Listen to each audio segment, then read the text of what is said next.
Hello, everyone. Yup. Finally back. 13 days later. Hey, 13's that spooky number, you know? It is. Poor Dandadan. GG. He's been wrapped up like me Bruh. for 13 days. That was wild. Using Taro's body. I mean, yeah. It's like, yeah. Yeah. I Shout out just to never... Gachiakuta son. Chichita. Yeah. I just wasn't expecting that team up. That trio that came No. down. Taro, Dodoria, and Chichita's dad. What? But that was dope because those are characters that we met along the way. Thought they were kind of like random episodes, kind of just throwaway episodes. Not throwaway, but you get my point. To get to like the next stretch of like a quote unquote serious arc, and they came through, did their thing. So that makes me really excited to see more characters. Since we were talking about it last time that you said that, or you've heard that this cast of characters, there's a lot of characters in the series. Oh, so yeah. it's gonna be dope revisiting certain characters. And it's probably gonna suck when characters are gone for a long time too. But it seemed like the show would be a fresh set. Yeah, it kind of gives me early One Piece vibes in terms of Straw Hats or like, members that are with us for a long time. Just cool. I haven't had that in quite a while, which is a nice change of pace. I literally know nothing about what we're going to get into today. Yeah, none. Jack shit. It was a clean break at the end of last arc, end of last chapter. I don't know. I always got to avert my eyes recently though on Twitter and YouTube with Dandadan stuff. Oh yeah, Current I'm starting to chapters, see but some more stuff. It seems pretty good. Like I don't know what's going on, but people seem hyped about it, so that's good to know. And briefly before we start, have you been seeing some of the news about the Shonen Jump, the new rollout? That there's gonna be some new series. I think 2 new series are coming up. As 2 of them just went away, Undead, and Yosakura family. They're gone. So I just started reading Yosakura family. It was pretty good. I only got 1 volume in. I need to get back to it, but it was pretty fun, quirky. Man, Jump though, I don't like. Come on, just let them finish your stuff as new ones are coming. Why is it so hard? Why do you have to end one and then start the next? 100%. That's what it was. They were looking for slots, and they were like, just end it. And for like those series that are in this day and age, long-running series, and those are the ones that you choose. I mean, no, like no. Ask some of your other ones. You've got 17 new ones. Same thing, business all across the world. Same. I hate bullshit.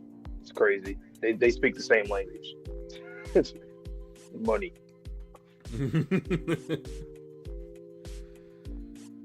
I heard that Oda has a new editor as well. Really? Yeah, I forget the guy's name, but he edited Black Clover before. It's another series. I forgot which one. And I think JJK briefly. But interesting. People are like, oh, well, Oda doesn't listen to editors anyway. Like, I mean, he probably don't, but hey. As long as he doesn't spoil anything that a conversation of him and Oda have, or as long as they don't hype up any other arc, we'll be fine. But, you ready to hop into this? Yeah. So guys, we're going to read chapters 50 through 59 today, so 1 extra chapter upon a recommendation from our community post, in which we asked for dual reaction chapter or chapters recommendations. The commenter, I believe her name is Fromi, if I'm put on the spot. I'm sorry if I'm wrong. But she said that actually the last 2 chapters of this volume and then the next chapter is one little mini arc. So I'm not sure why they didn't include it in that. That's fine. So we're just gonna throw one in on the end. These Dandadan manga streams have been shorter than I think most of the Undead Unlux were. Yeah. So No big deal. Right. So I'm probably going to start with 50 today. Mm-hmm. Okay. So I'm going to read chapter 50. Vontae's going to take off his camera. He'll still have his mic on probably. He might get a little bit ahead of me, but I will actually be the facial reactor for today. And guys, if you have not seen my sling, I did have surgery a little over a week ago. So bear with me if I'm not mentally here. I'm kind of heavily medicated, let's just say. So without any further delay, let's get into it. So basically, like, what? Chapter 50. Let's all carry around hot water. If he gets splashed with cold water, he's the evil eye. But if it's hot water, he's Gigi. Yappa, yappa, yappa. I don't know what to do. It's not a joke, you stupid shit. Sorry. Ow. Hold on. I'm the one getting hurt here. Oh, okay. So just the neck up is GG. Speaking of, how long exactly do I have to loan out my body? I can't... Okay, first of all, what does lovey-dovey with Hannah look like? I don't want to know. Forget I asked. I can't let you see Hannah for now. Hang on, Miss Seiko. Why not?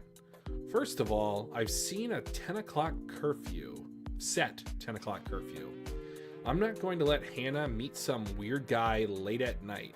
10 o'clock's too early.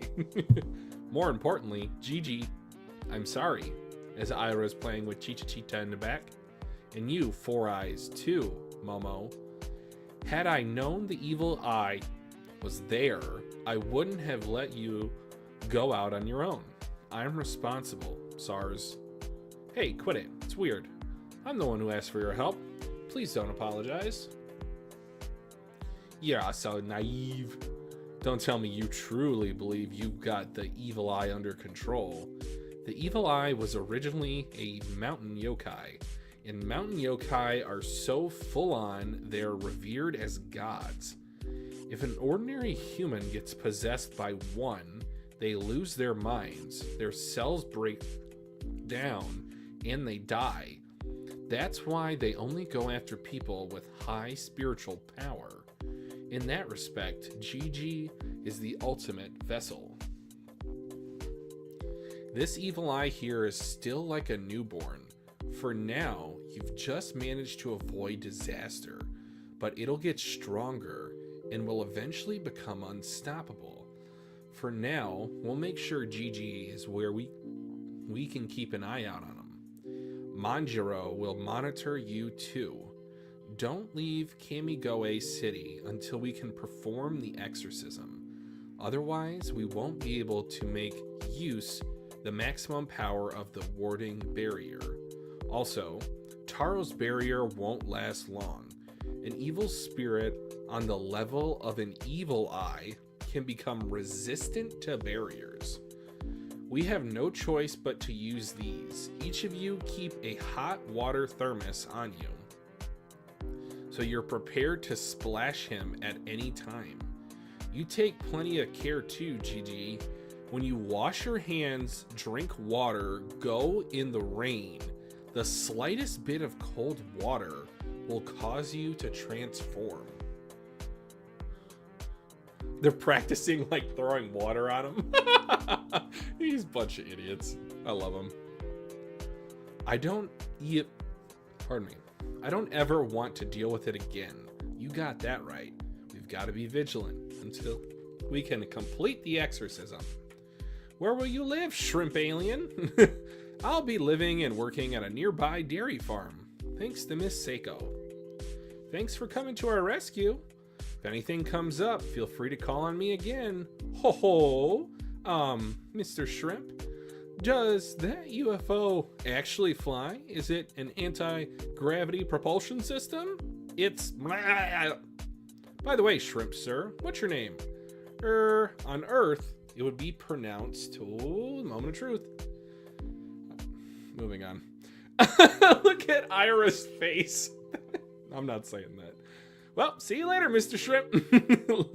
Please let me ride in your UFO sometime, Mr. Shrimp. Sure. See you later, little cheeky. Get lost, Shrimp.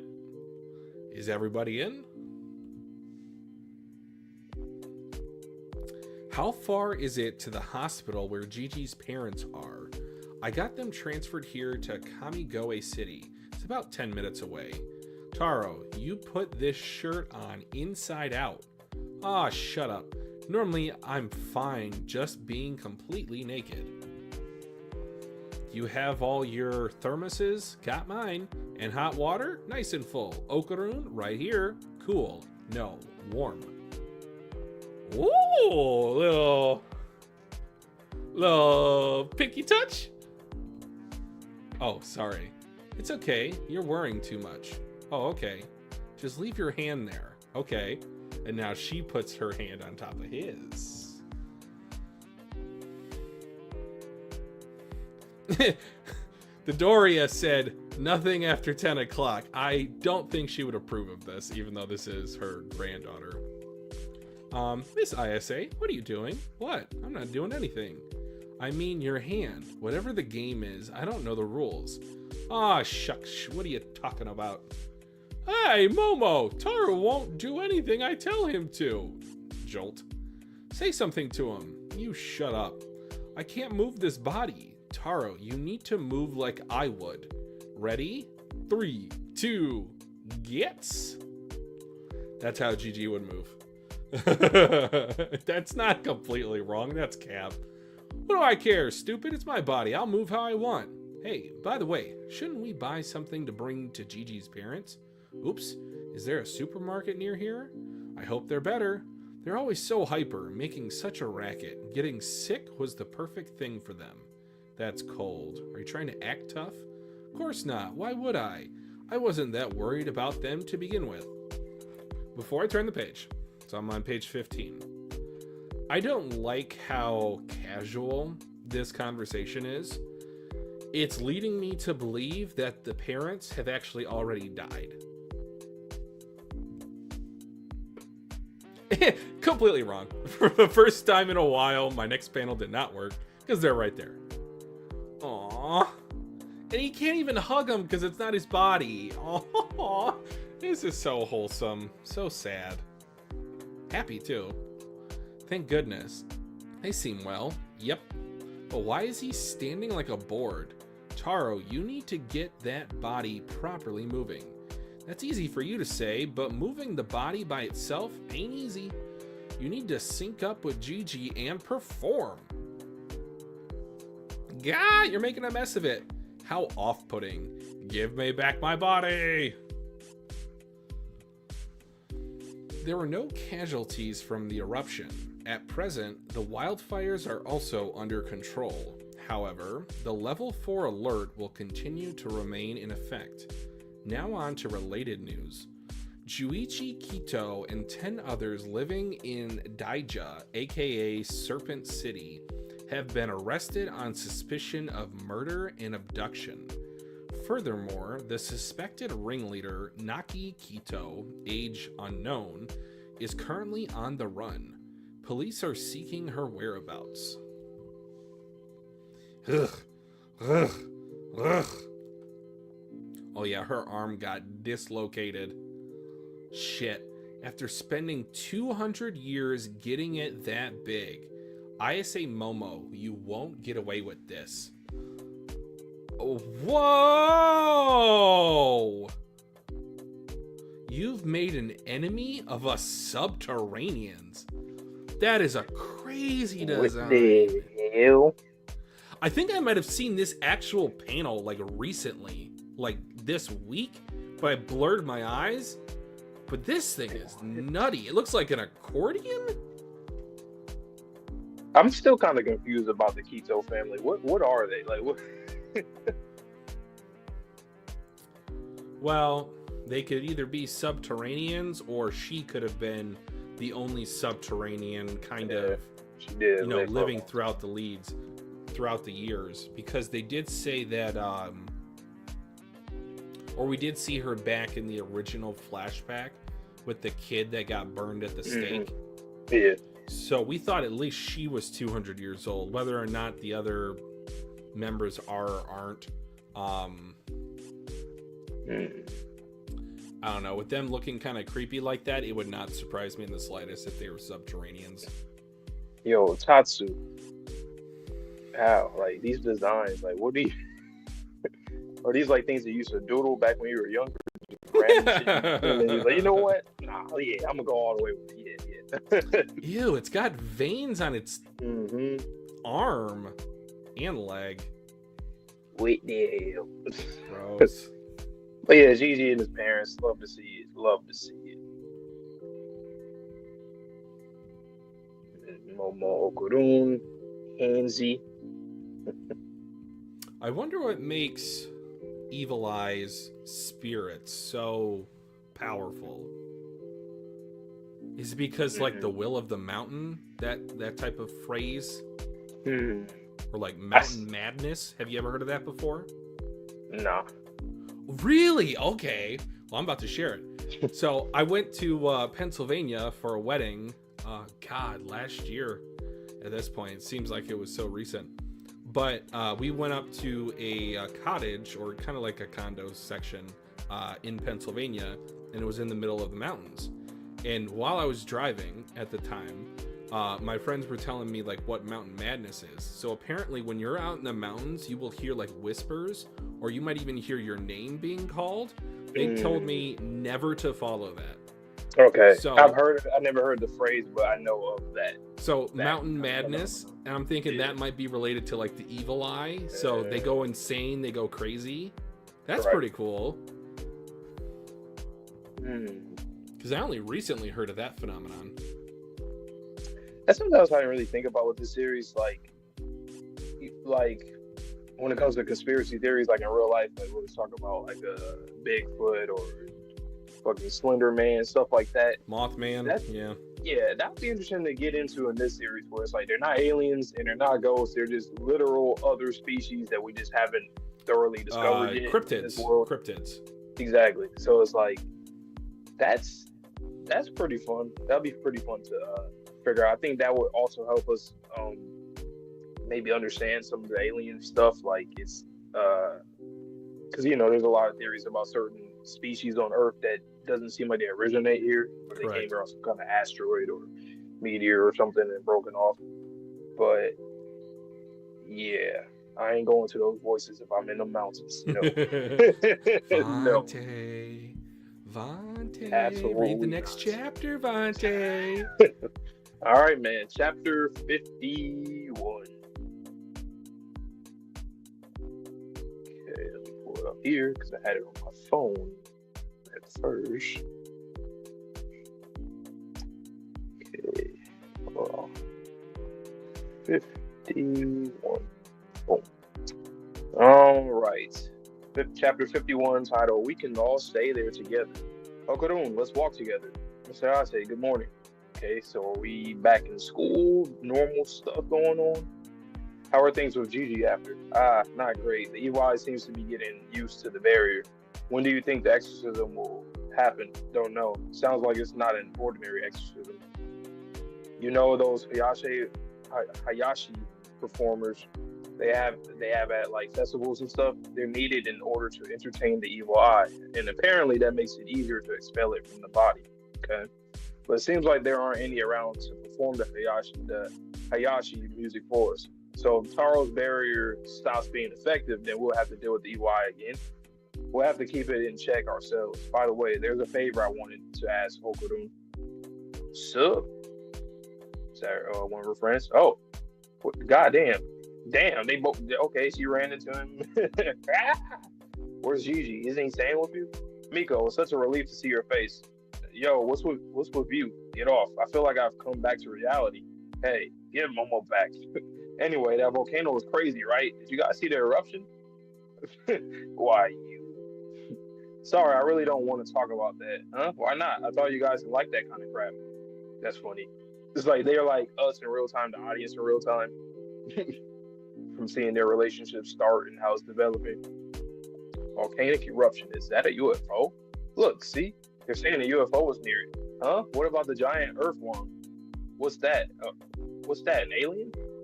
Anyway, would you buy a new cell already? I couldn't get a hold of you. Don't got any dough. My grandma buys my uniforms and stuff, but she won't give me any money for a phone.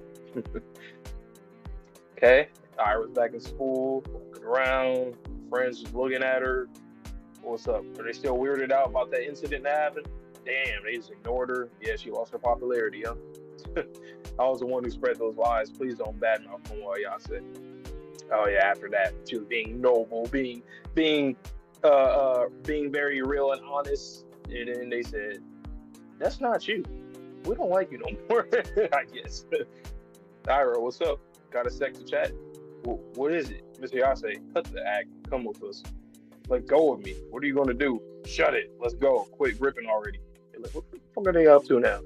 You want to get freaking murdered? Don't go acting like we're pals in front of my class. There she is. There's our Aira. Getting along with someone like you is enough to diminish my popularity. But Takakuta's different. I'm so glad you talked to me. I'm so glad you talked to me. Look at Momo. Wait, no. I thought she was going to react to that when she said his name. Well, what is it? The thing is, Okarun, Aira, I want you to come stay with me. Huh?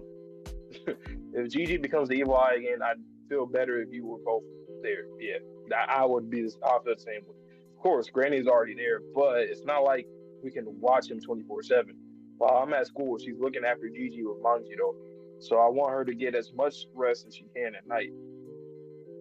Once again, why is it something like?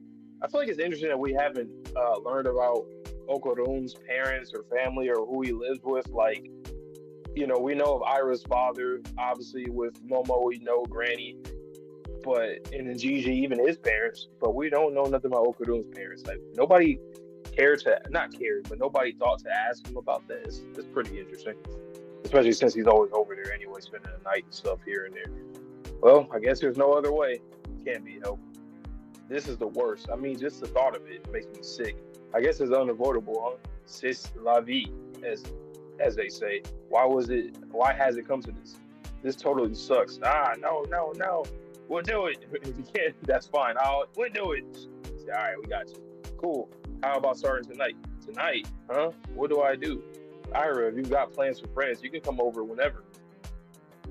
No, nothing like that. Aira, if something's going on between you and your friends because of me, you don't have to force yourself to hang out with me. Huh? I don't need to hear that from you. You've got nothing to do with it. It's my fault. The arms come off. Gigi. Oh, yeah. Granny, what do we do? Smoke's coming off it, too. All right. At long last. Charles, you can get off him now. Nice work. Okay. Coming off like Iron Man's. Jeez, in my bush. Thank you, Taro. You saved me. Gigi, from here on out, you have no support. You need to be even more careful with water than you have been. Only wash your hands in hot water. Right. See, I'm scared. The fact that the next chapter is the door react chapter, I feel like you're going to get some fucking water on him, and it's, Gigi's. Literally. Gigi's, no pun intended. Only wash your hands in water. Right. I'm home. You're back. Perfect. I brought the whole gang. Pardon the intrusion. Okarun, gee, I miss you. You seem well. What the? Taro's off you. Aira, looking sweet as always. Thanks. Get my suitcase. Like she's a damn model. Superstar. Oh, this is the worst. This really makes me sick. On it. Hey, where should I put my coat? Whoa, Taro, are you okay? We're worn out. Okay, you slackers, grab a thermos. I'll take red. If Gigi transforms, hit him with hot water and fast. Dinner will be ready soon, so get the table out. Taro, are you okay? Just let me rest a bit, please. Gigi, how are you feeling physically? Like I can fly in the sky. I'm scared. Hey, Momo, what happened to my fluffy cushion? How should I know? Robin, unlock my iPad for me. Head-ass energy. Oh. Where'd my cushion go? I don't know. I love these dinner and meal scenes. I like that a lot. So wholesome. I like it a lot. It reminds me of like One Piece at the end of art feasts and festivities. Yeah, this shit's gonna go haywire. Oh my god. Nope. I don't like this. Thank you for the mail. What skin lotion do you usually use? Gold experience. Pricey. Could you let me use some later? Okarun, let's play Smash Bros. After. Nice. I'm real good. Sure thing. In that case, let's all play together. Hey, Four Eyes, pass the soy sauce. Ah, yes. Oh, like, why are you calling Four Eyes when you wear glasses too? I just don't get it. Momo, my fluffy cushion. My fluffy cushion. I told you, don't. I don't know where it is. Uh-oh. Soy sauce. Okay. Oh, did it? Oh, it spilled on him. Oh, no. Well, what's the temperature, though? I mean, it should be. Oh, but it's not going to be hot. It's probably going to be like... Yeah. And I turned the page. God damn. This is a fire panel, though. Ora! With the table flip, everybody on their neck and back and ass. And Jesus Christ. This is a really cool panel, though. I like it a lot. Fucking Turbo Greeny. You got like those impact lines. What up, Sherm? Yo. Big goat. Big goat. I was like, what temperature is that soy sauce going to be? Oh, of course it's not going to be hot, but... Well, so it makes me think, like, what's the concentration of water that needs to touch the skin? Because soy sauce obviously isn't, like, full-on water. But in the temperature, too, though. Like, yeah. It's not necessarily cold. Or, I mean, it's like room temperature. But it should be room, yeah, it should be room temperature. I'm just saying, I don't know if anybody puts it in the fridge. But... I don't think so. I mean, I don't eat a lot of Asian food, but I just... Yeah, it is mostly, like, in the pantry. Yeah. Mm-hmm. That's interesting. I wonder if it, like, because this doesn't, I mean, we don't know yet. Because, I mean, next chapter, once again, is the dual reactor. We don't know yet. But it doesn't seem like it's going to be that crazy just because, I don't know, in my head, I'm thinking, like, when they said cold and hot water, I'm thinking to, like, the extremes of, like, not necessarily boiling hot water, but just hot enough that will aggravate them or to make them come out. But since it's, like, room temperature, lukewarm, I don't know, I'm expecting him to not, like, be that aggravated or they'd be able to kind of get him at bay quicker somehow, like a time limit or power-wise is not able to go all out. Well, like, what's the procedure if he does transform back? Is it like, right? Do we put Taro on him again? I don't feel like that'll work. So do we got to beat him up and tie him up? Yeah, it might be a time limit. I just find it interesting that soy sauce, like out of anything you would think we already did a hot water, cold water type of thing instead of like in the middle. So I'm thinking it might be like a time limit since it wasn't hot. I don't know. Just theorizing. That's a good idea. But let's see, there's something else in this chapter. Oh,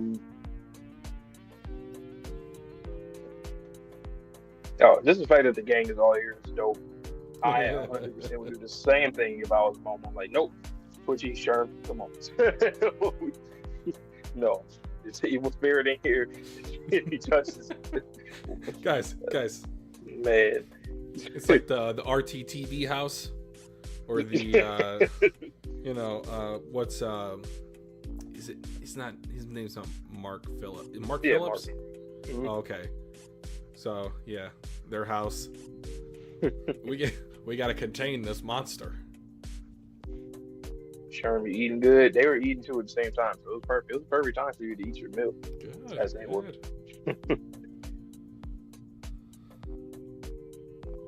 What did you think about the decision of Momo and Okarun not to tell her friends about the alien / cryptid? That's what it was. It was something else to talk about. I feel like they're trying to protect their friends, but like this type of world just seems so dangerous. I don't think them being ignorant, I don't think that helps you. It doesn't help.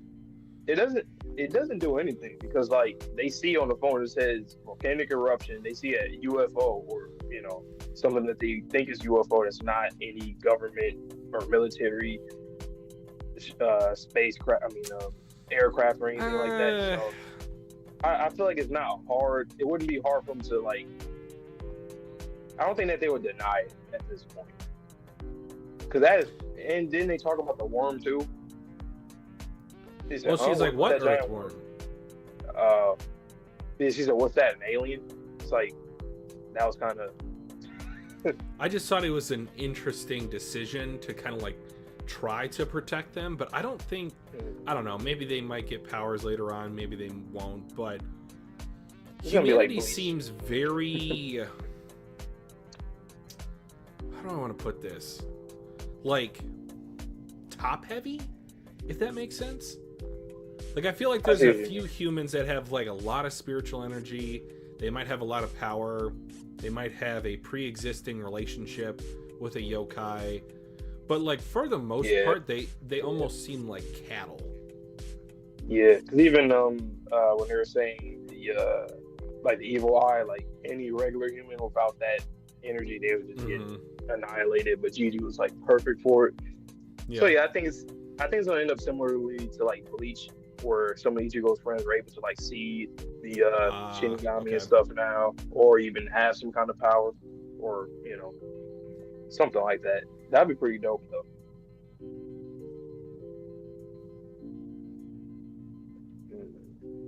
All right. Chicken tortilla soup, nice. Nice. All right, 52. Go on ahead. All right, guys, so in case you joined us late, 52 is one of the 2 dual reaction chapters we'll be doing today. So Vontae's going to take off his mic, take off his camera. I'm going to blind react, and then he's going to have his turn once I get finished up and finished talking to you guys. We are also doing chapter 59 as the dual reaction chapter, which is one more than volume 7's content, based on a comment we got from our community post. Just finishes up an arc, so a nice little neat bow. But with that being said, let's get into the new one. Boom goes the front door. Oh, the double spread to start. Oh, they are 3-piecing him up. You son of a... Oh, 4-piecing. Okay, Okarun got cracked in the jaw. Aira almost looking like Marilyn Monroe with the way she's holding down her skirt. Momo with the thermos around her neck, about to start throwing it. Turbo Granny's ass just pointing right at the camera. And then Dodoria with the bat, ready to go. I am so sorry. How many times until you're satisfied? Phrasing. And after telling you over and over to use hot water when washing your hands. Come on, don't say that. This is hard for Gigi too. Why, you smack. I love Turbo Granny so much. Oh, it's gonna hurt when we lose her. Okarun, are you okay? Yes, somehow. Okarun, I'm so sorry. Please pay it no mind. The evil eye seems way stronger than it was before. Granny, aren't we in real trouble here? Gigi can't notice every little thing, that's for sure. By tomorrow, this house may be in complete ruins. There's no maybe about it. Wahoo!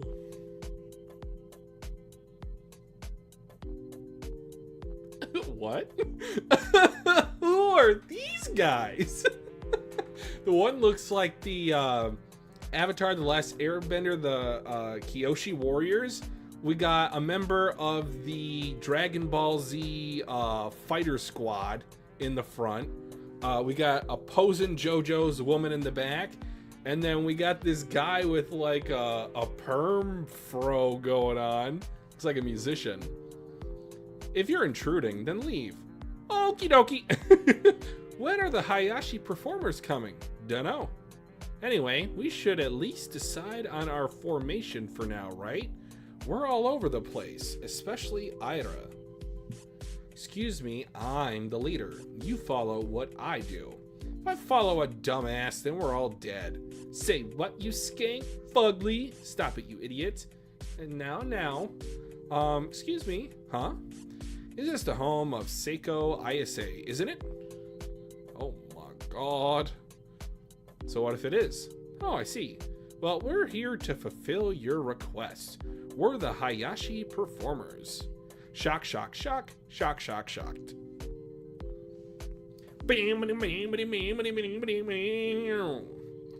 You should have said so in the first place. Well, we sort of have to have our image to consider. Please forgive us. And it is like a band. Okay. Wicked. They're not what I expected. I'm kind of excited. They're so cool. Is this a joke? So they're spirit mediums? No, they're not even spirit sensitive. Huh? But their performance is the real deal. They have the power to make their sound reach even the realm of the dead. Plus, the less spirit sensitive they are, the less likely they are to be won over by the evil spirits during an exorcism. Don't like that line and the implications. That makes me think that someone else could be taken over for the evil eye in our crew. But let's perform the exorcism. All right, everybody, let me hear you scream. Woo! I said, let me hear you scream. Come on, everybody, let's go. Time to exercise. Dun, dun, dun. Rumbling. It's coming. Rumbling. Guys, I have long hair and I would shake it if my shoulders were fully attached, but they're not. All right, they are rocking it out, jamming session. Woo. Ho, ho, ho. Yes. Head bob, head nod. All right, Dodoria. Oh, okay. All right, that's the end of the chapter. That was intense. Not a lot of dialogue in the end. I don't think that's like... How should I put this? It's not a bad dual reaction chapter. It's just different than what I would have expected from one. Because in the past, we've had like insane lore drops. We've had intense action scenes. So the first time that Okarun fought Evil Eye. But yeah, really good. Sherm, I think you are our only viewer currently. Anything you want to say in this chapter before I get Vate in here?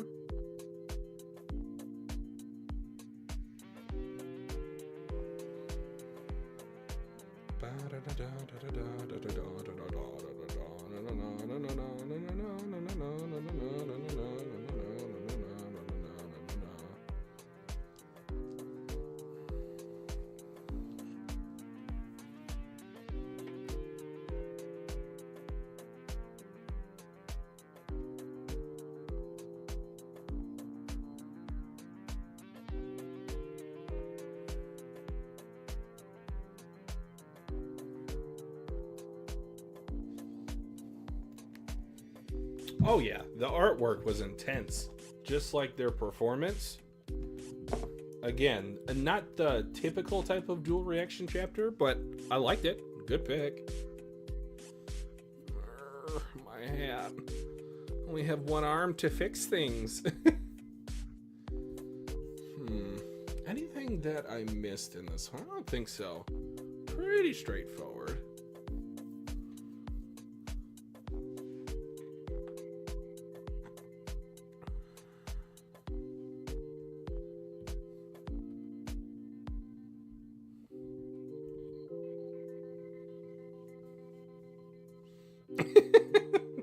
Fucking okie dokie. Oh my god. Too funny.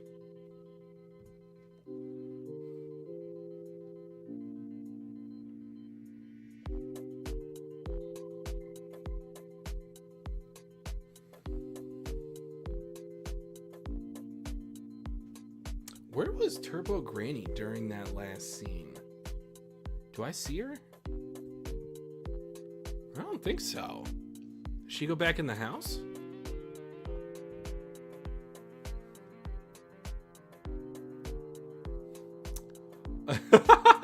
Oh, I didn't even notice that. Aira took her hands off of her ears. That's cool.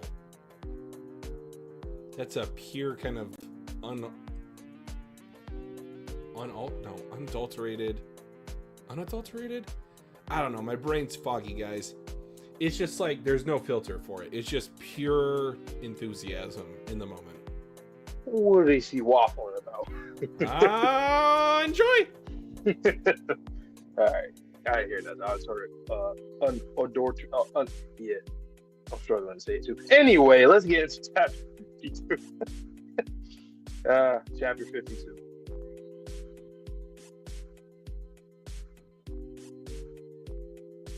Okay.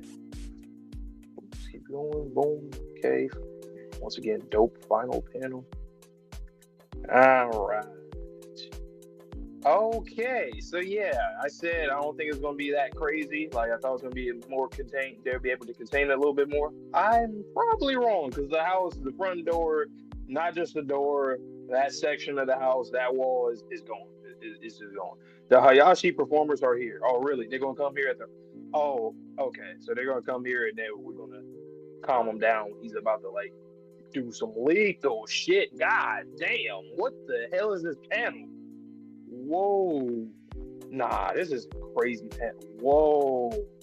You got Aira up there, she's transformed. You see Momo using her psychic abilities. You see, obviously, Turbo Granny just in the air. You see Granny with the bat. Okarun gets kicked once he transforms. All that happened at one single fucking second. That's crazy. You son of a... Okay, she's trying to throw the water. Okay, the water got on him. Okay. I'm so sorry. How many times? This is interesting. Like, I don't remember the last time I've seen a character like this where, like, something like this could just happen at any second, where you can go from, like, goofy to, like, actually really serious. Like, I actually feel, like, actual intensity whenever he transforms. It's not like, okay, we just gotta stop him, contain him, and then, haha, and just start laughing about, oh my god, close one. Like, no, I don't think it's ever gonna feel like that. It's gonna feel like you just went through a war with him. Anyway, though, how many times until you're satisfied? And after telling you over and over to use hot water when you're washing your hands, come on, don't say that. This is hard for GG too.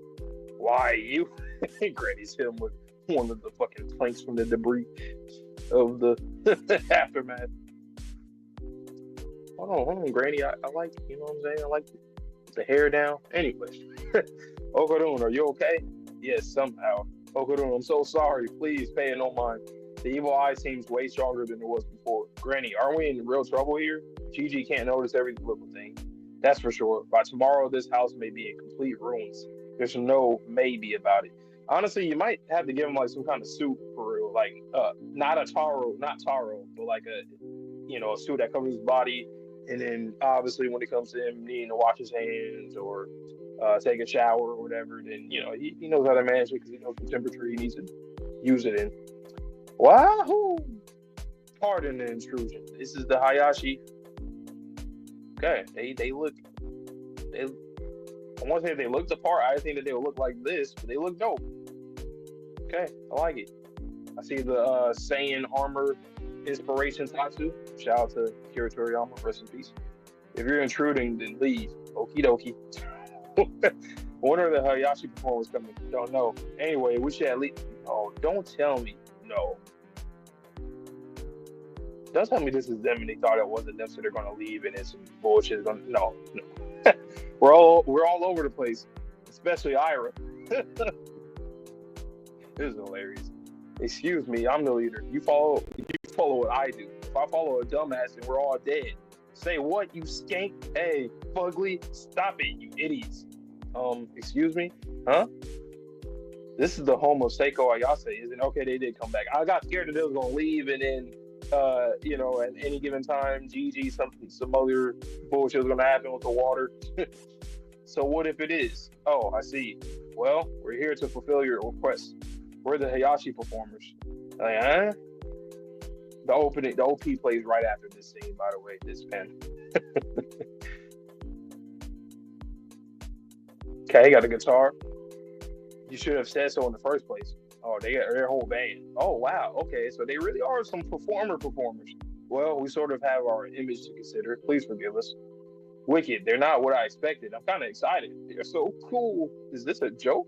So they're spirit mediums. No, they're not even spirits sensitive. Huh? But their performance is the real deal. They have the power to make their sound reach even the realm of the dead. Okay. Wicked. Okay. There's a lot of stuff in this series that we're going to learn. I'm liking this. It seems like there's like just obviously this is a big world with a lot of different powers and types of people all around. I like that. Plus, the less spirit sensitive they are, the less likely they are to be won over by evil spirits or an exorcism. True. Because that's dangerous. I think there's gonna be somebody that's like that in the future. Okay, this is actually a crazy panel too. I rock with it though, a lot. All right, everybody, let me hear you scream. Woo! I said, let me hear you scream. Come on, everybody, let's go. Time to exercise. They're going crazy. This is a fire panel, by the way, as well. I like that. I like the details. Nice. And instruments, all that. Ooh. Nice. They going crazy. Oh, they're like, oh, let's go. Oh, shit. Whoa. The imagery, not even just imagery, it's like literally what's going on in his head. Wow. Damn. With the OG kid, Evil Eye kid. I like this a lot. This is cool. I didn't expect this. I had a thought while you were reading. If you want to go back to page 11.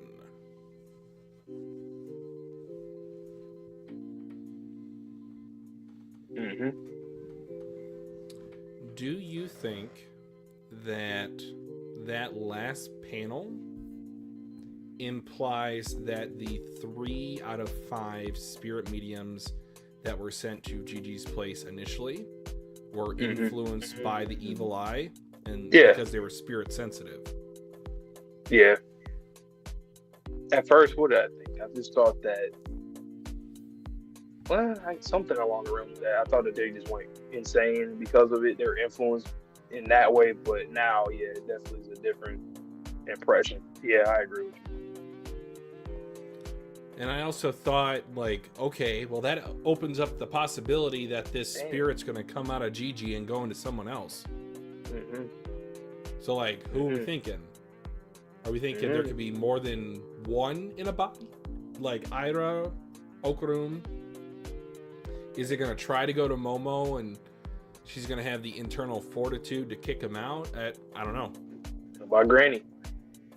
Ooh, Granny with... No, thank you. Return to sender. Don't even like thinking about that. I mean, it's just like looking at that panel of her saying that, that demeanor, it makes me think that that's going to happen. You know, like it looks like. Or maybe it already has happened. I think we halfway theorized something like that. Like, what if she's already somebody with, like, the only reason why I say that is, once again, I'm going back to the flashback in episode 1 with Momo and like how her granny was back then. I mean, she's always been caring and traditional, but she looked a little different though. A little more sweet and like wholesome and not like jaded. Yeah, exactly. So I don't know. Like that would be interesting. I think she's definitely changed, whether she is serves the evil goat. Psych. Wow. Yeah. Serves the goat. Granny, she's gonna be a goat too. I mean, she already is a goat, but like you could like every time we get her, like when she's actually a focal point in a chapter, it's like, oh, we learned something every single time. She's so wise. She knows so much about this world. I need a combo between her and Turbo Granny. I mean, I know they have combos off screen. You can kind of tell because they always spend time together, technically. But I want to hear some, like, a real serious debate or topic about all this shit going on in the world. That would be interesting. Please let them talk about the void. Yes. I need it. Because those two, once again, I don't think either of them are going to survive the end of the story. Probably not. I won't feel as bad since it's like they're both going to protect us, like the kids and everybody. So that's good. Shout out to all the grandmothers.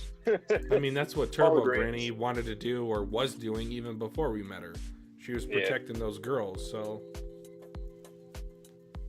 And they're both very knowledgeable. Like, Granny knows everything about, like, yokai, obviously, because she was a yokai, and then Turbo Granny, and then Granny Seiko, she knows everything too about, like, medium stuff. So, like,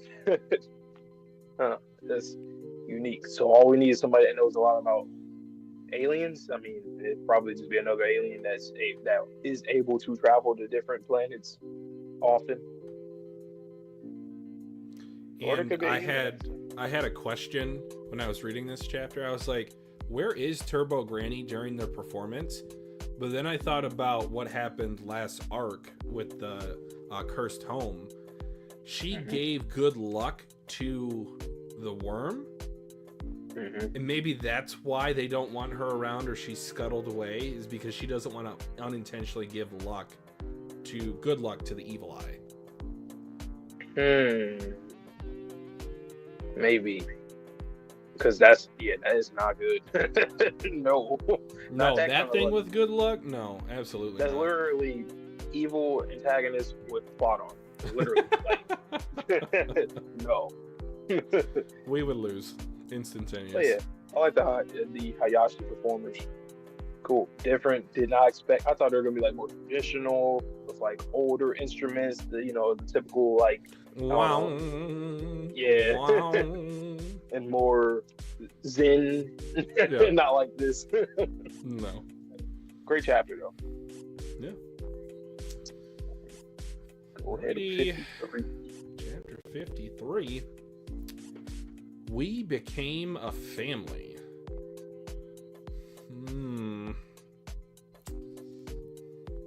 Stop it! Momo, hold Gigi still. Keep your distance and use your powers. Understood. This? Don't get rid of it. Oh, Gigi! Oh, you sweet child. Oh, you sweet child. Don't kill the evil eye. I promised him we'd play together. He just wants someone to play with. He's been locked away for ages, but even still, all he's dreamed of is that one day someone would play with him. He's practiced dancing, and now, just when he thinks he's finally free, it's only to get killed again? I mean, isn't that super sad? This is like a 4K manga panel. I have seen very few of these in my lifetime. Isayama had a few of these near the end of Attack on Titan. I'm like, this shit looks like gorgeous. Okarun looks at him. I'll do my absolute best. I'll be super careful not to touch any cold water. So please, don't kill him. Don't kill the evil eye. I'm begging you. I'm begging you. I've changed my mind. Huh? The exorcism's off. Look at Goat. We'll welcome the evil eye into the family too. Huh? What? Come again? Sorry you went through the trouble of coming. You're free to go now. Oh, I see. We understand. Granny, are you sure? You heard what Gigi said. It's the way it's gotta be. There's just something I like about when Gigi shows spirit like that. Oh, you are a cobweb of mystery, Dodoria. So what, we've got to keep watch over him forever now? Well, you can count me out. Our time is precious. I don't want to waste it on his selfishness. In that case, I'll improve myself enough to keep the evil eye in check. If I can get tough enough to keep it in check easily, then even if you morph, it shouldn't be a problem. But that's Takakura. You'd make all that effort for him? You'd never be able to sleep peacefully again. Your life would be in danger. I love this page specifically so much. Aira is learning, unfortunately, this is a tough lesson to have, is that friends are there for you when you need them. And you can't pick and choose when you need them. You need them when you need them. So Okarun saying this, her being shocked by it, her, you know, kind of having that hard encasing around her emotional self, that she kind of puts on this almost like arrogant or like prestigious aura about her, Aira's aura. But she's gonna see, because of her affection for Okarun, like what it means to be a real friend. I'm so excited to turn the next page. But he's my friend. All right, I'll train too. Yay, yay. It'll be easy with two of us. Hold your horses. I'm gonna toughen up too, so I can blow you out of the water. If you think you can, go ahead and try, skank. I will, you fugly cow. Okarun, let me give you a hug. Rain. Morons. Okarun, hot water now. Oh, you ruined the moment. Why would you do this? Oh. Also, like, is this... Oh, at first I was like, is this skin being ripped off? No, Gigi has a white shirt on. Had. Yow! We'll be off now. Please get in touch again if you ever need help with anything else. Sure, thanks for all your work. We may be in touch sooner than you think. Granny, it's gonna be cold in the house now. Go get some cardboard from the supermarket. He's doing the forgiveness beg to Aira again. Straighten your back and assume Seiza seating posture. Focus your power on the point below your navel. She's teaching him chi. Imagine there are laser beams coming out of the top of your head and through your fingertips. Ah! Try not to fall over even when you're pushed. Sit like you've got roots growing down into the ground. Yes, ma'am. Gigi, like this. Like a rod. Try to push me. Hard even, I don't mind. Huh? Really? Here goes. Whoa, you're not falling. Seriously? That's so cool. Pretty good considering you used to grumble about practicing it back in the day. Well, I never thought it would be of any use. Wait, is this related to that weird pose you did back in elementary school? Yep. It's how I can use superpowers. It's in this state that one's chi emerges. If you can reach this state, you'll be able to access your spiritual power. And your spiritual power isn't anything to sneeze at. If you can get a handle on it, and it comes down to it, you may be able to keep the evil eye under control by yourself. That is the end game goal for Gigi's training.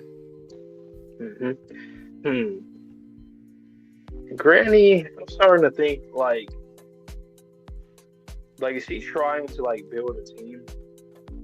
Is she Nick Fury? You know, I was just about to say, you made it in the previous video that we talked about. I was like, because she keeps talking about family and adding people to the family. Like, I think she just said that before this chapter too, after they stopped the exorcism. So like, I don't know. I just find it interesting that that seems like that's something that she's aiming at. Like, it's something very special for her to build a team, a family, comrades, something like that. And you always talk about, we both always talk about how like jaded she seems, and like maybe she's lost a lot in the past, and obviously her granddaughter was like the only thing that she had left, and now she's building that up again, which she used to have, or probably never had. Again, we know about intergalactic wars. Who's to say there weren't human participants, i.e. Momo's parents, her daughter or son? So yes, she could have had a personal tragedy in her life. At first I thought you were asking if she was building a team as in terms of like combat readiness for like a threat that she knows that's coming in. I think that's less so, but more so just like an emotional replanting of the seed. Yep. Huh. What has she been through? I almost don't want to know. right? Because it's like, once again, going back to her and Turbo Granny, both of them have like the same exact role in the series. I know we kind of talked about it already last chapter, but like when they're like in the background or off screen, they're just there. They don't really have any real input until it gets to times like this where they're teaching us stuff about the world. Then it's like, oh, like they're really in our face. And it's happened like even with Turbo Granny, you don't like we haven't really seen her do anything recently or say anything. She just hit Gigi with a little stick, and then she hasn't really done much. And Granny Seiko, she same thing. Those chapters where she just was like there. Even her and Turbo Granny, same chapters there watching TV in the background. And then when something comes up, they're like, "Oh, wait a minute! Actually, I know something about this." And then they give us whether it's advice or just info. But shout out to Gigi though. He promised to play with him. This kid inside of him is going to have a realization. Eventually, it might not be soon, but eventually he will come to the realization that like Gigi is a friend. Just like Okarun was talking about how I'm Gigi's friend. There's gonna come a moment where like the Karama fist bump. Oh, I need that in my life. I need that in my life. You know, it's funny. I was thinking about Gigi. He literally is like an MC coded, shonen MC coded with the demon inside. Like he's a prodigy. He's good looking. Yes. He's tall, athletic, great personality. Like he literally. It's funny because there's a few characters in the series. I don't know if Tatsu's doing that on purpose, but they have like MC tendencies or traits. Like Aira literally talks like, oh yeah, I am the MC. Well, that's what I titled the stream as. Yeah. So that's. I wonder if that's on purpose. That's 4 characters right there that are all MC coded in some way. But yeah. So chi. We're going back to the chi stuff. Okay. Interesting. So I don't know, man. Well, granny and granddaughter, like. If they are related, blood related, why is it that seemingly Momo has, I'd say, more spiritual energy? Well, we don't know that for sure. We don't. I know. We don't, but I mean, those arguments are crazy. Dark thought. We know for sure Dodoria is being called Bachan or grandmother by Momo. So that almost always implies an older person. She is very young in her appearance. Now, who else do we know that lived for hundreds of years? Oh, just a couple chapters ago, the weird alien. So is it that she's got a skin suit on, just like the old woman? Do you think maybe Dodoria's an alien? Or whatever subterranean is? Do you think maybe she's another species, not human? Could be. I mean, her and the Serpians are the only characters that talk about chi and chakra. So, I wouldn't be surprised, especially, and it is a literal fact in the series where I think Gigi and a few other people even talked about how she looks young as well. They pointed that out. So, something else I was thinking about, what if, like, Momo's parents, one of her parents or both of her parents, that like like she always has the hands coming out with the psychic abilities, or does like her parents like in a spirit type buying contract type situation? I don't know. I just find it really interesting because like just the hands themselves, always like reaching out, grab. I could just see a panel or something like of a hug. I like that idea. I'm just gonna give you a little bit of pushback. Whenever her hands got injured previously, she felt it on her own hands. So unless their souls are weaved into hers, I don't think that's the case. But yes, if they are weaved together, then yes, that is definitely a possibility. So it'll be some like Gaara type. Gaara. Ooh, I love Gaara. Naruto / I love Gaara. So I don't know that. I just find that kind of. I don't know. There's just like my head. I can't really. Like I don't know. We do think that Momo is like an alien. I think we still feel that way. lean more towards It's alien changes, than human currently. I just don't understand how she's that powerful. Like, she can have those abilities, but to that extent, that first time she did it was crazy. Like, that seemed like something that no human could just obtain. No. At least we haven't seen it yet. And her granny, maybe she can, she just hasn't yet, or maybe she just can't, but I don't know. Ooh. I had another thought. Do you think maybe Dodoria's husband was an exorcism that had to be performed that went awry or that couldn't be performed, so they had to kill him? So her looking at Gigi on what page is that? That's page 7. She talked about like seeing his spirit stuff or whatever. Like, that's. Well, yeah. Take a look at page 6 and then take a look at page 7. Like, her just kind of looking down. Yeah, she is, looking at a Gigi on a plank. Oh, the Hold other on. page. Yeah. Yeah. Mm-hmm. The other page.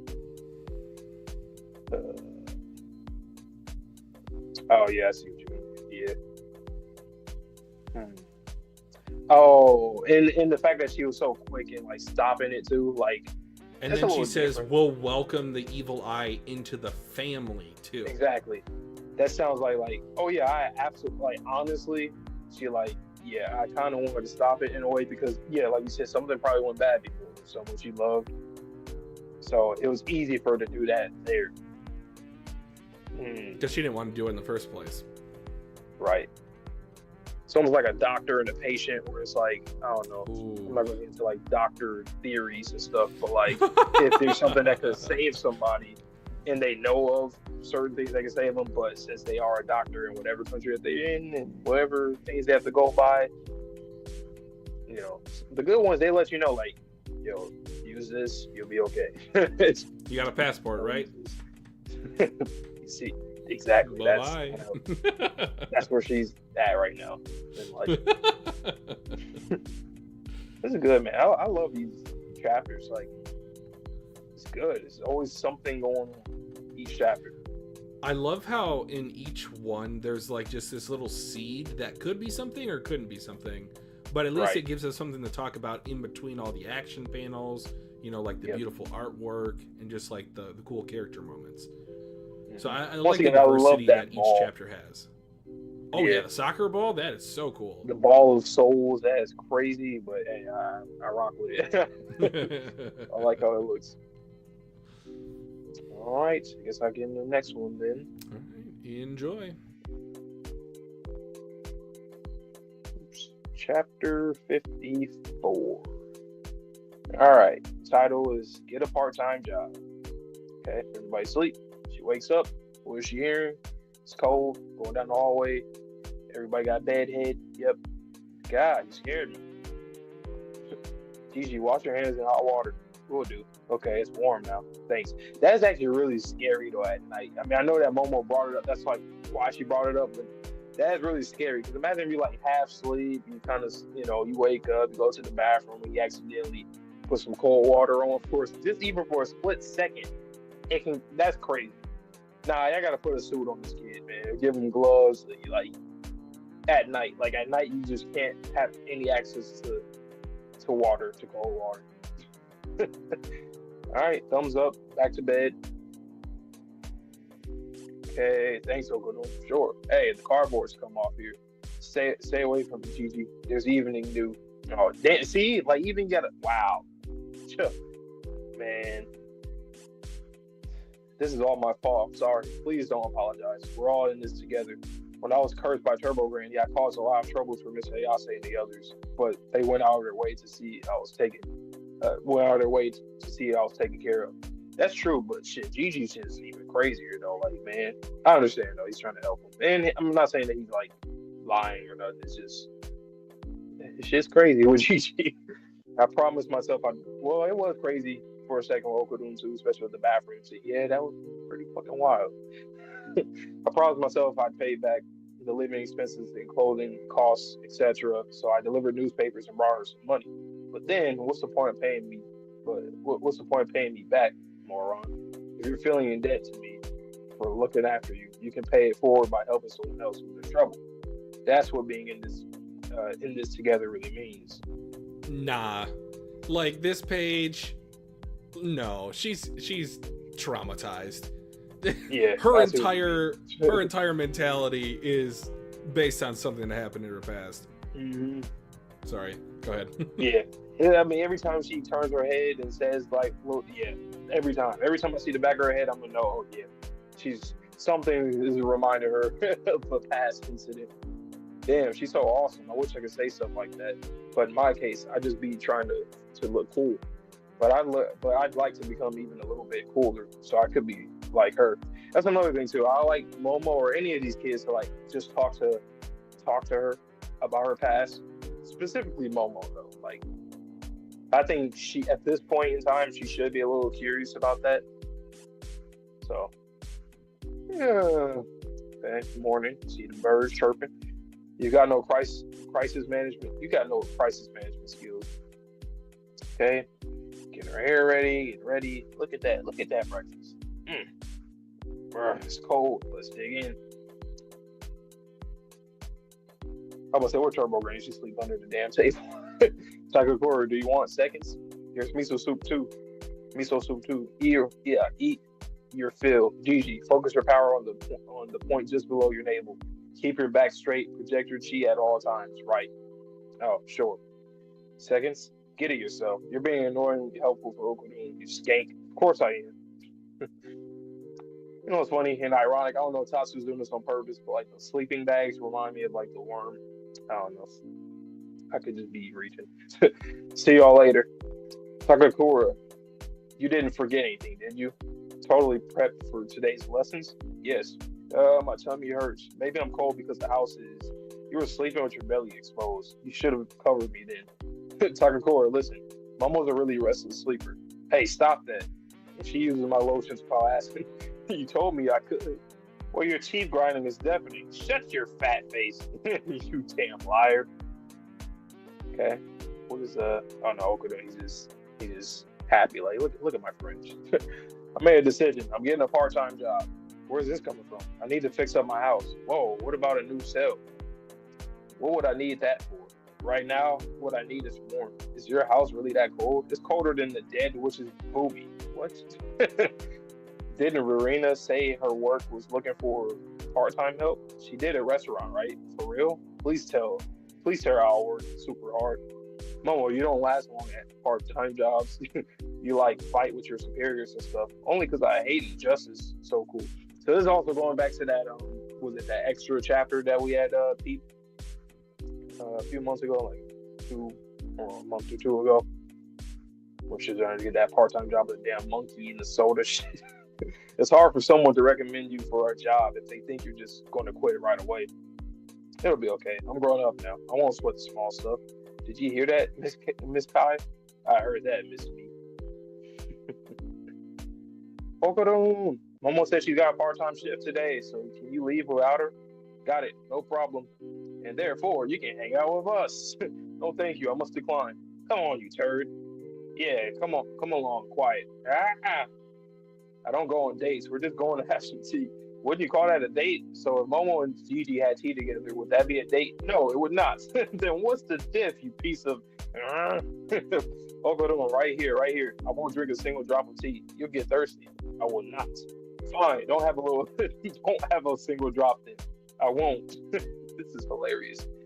Oh, wow. Wow. Yo, her friends, I actually like her friends a lot. Like, when they started to kind of realize that there might be something going on, they immediately, like, were pretty supportive with that, especially when he at first came to the school or whatnot. It's funny. It's endearing. It's funny. What the? Okarun. Mr. Yase. Welcome back, Master. How many in your party? 3. Hey, maid lady. Serve this customer. Fine. Welcome. This way. Excuse me. That maid's got a bad attitude. Mr. Yase, be more courteous, and speak clearly. Yes, ma'am. Welcome to our establishment, you sack of shit. Really? This is what they do? It's one of those type of cafes. Mr. Yase, how could you? You're supposed to say welcome back. Sorry, it slipped. May we take your order? pure apple juice. Let's see. I think I have the tea. Both of them blushing. You didn't need anything to drink, right, Okarun? Huh? But I do. I want something. Let's see, I'll say making all this effort. You said it before. You don't need anything to drink, turd. Make it nice and tasty. I can't hear you. Make it nice and tasty. Make it nice and tasty. It doesn't seem nice and tasty, you bastard. Pour some love into it. That's it. That's the way. You can do it if you put your mind to it. Next time, say it from the gut.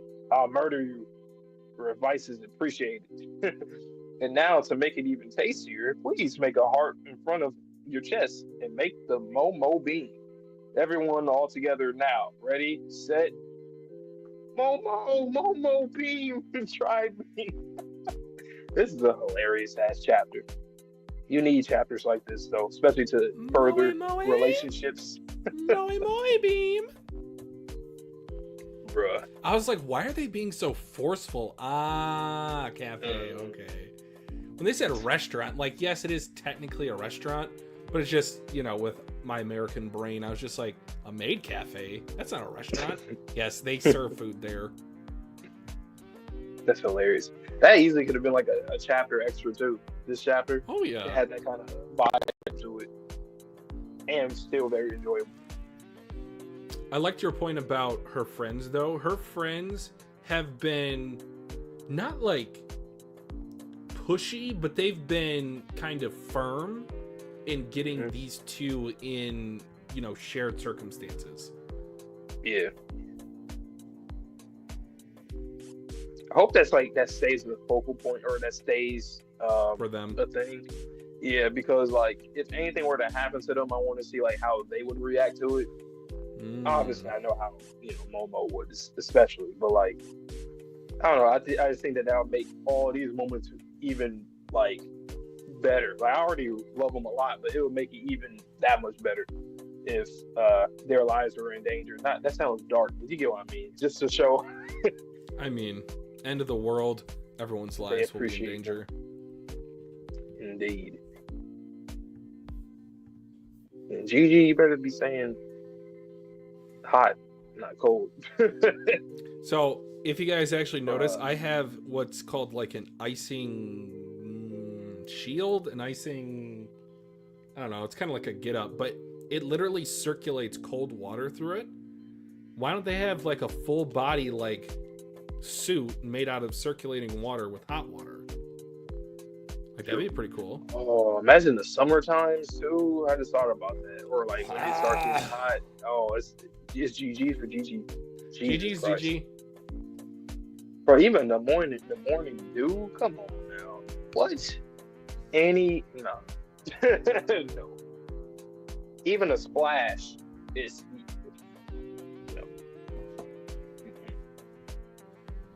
Or maybe he just needs to like stay. I'm trying to think. Like if he gets like stay hot or like warm a lot, so like maybe the cold water doesn't have that much of an effect if his body's warm.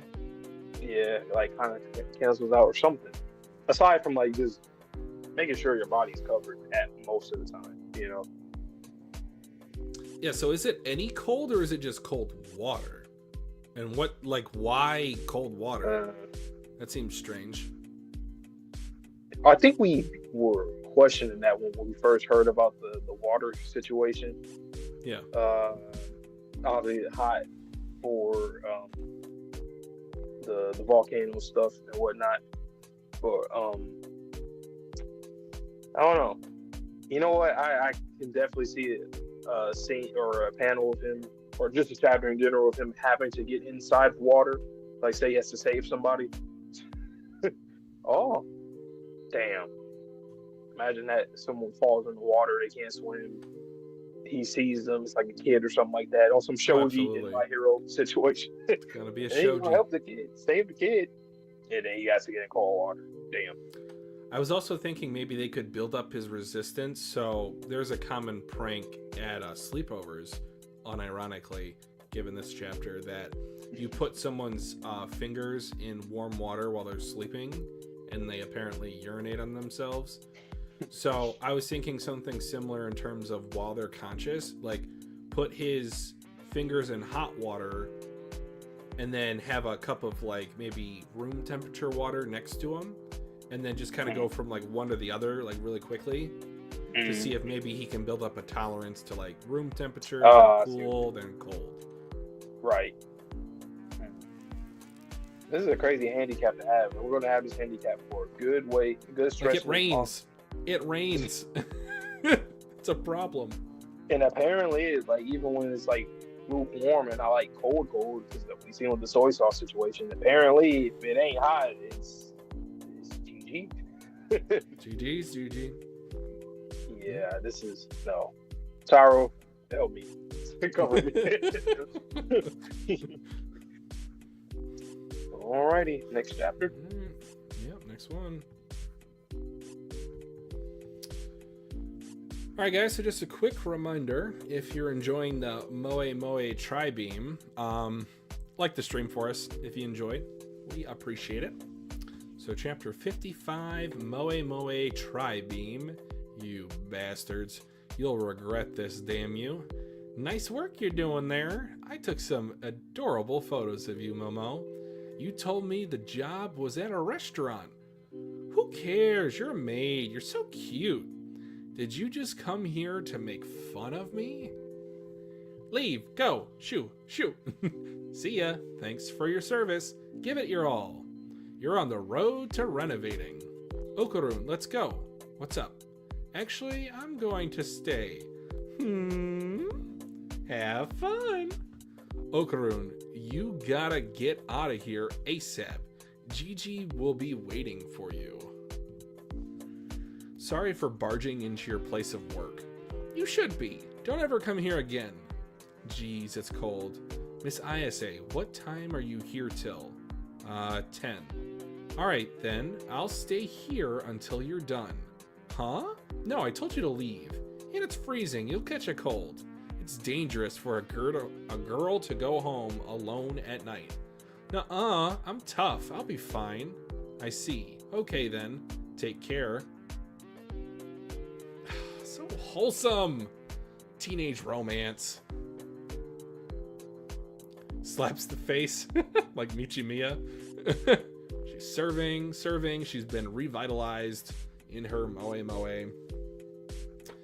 Okarun's definitely going to be there tonight, just so you know. Thank you for everything. I'm sorry for all the headaches I caused you. Momo, you were really great today. Really?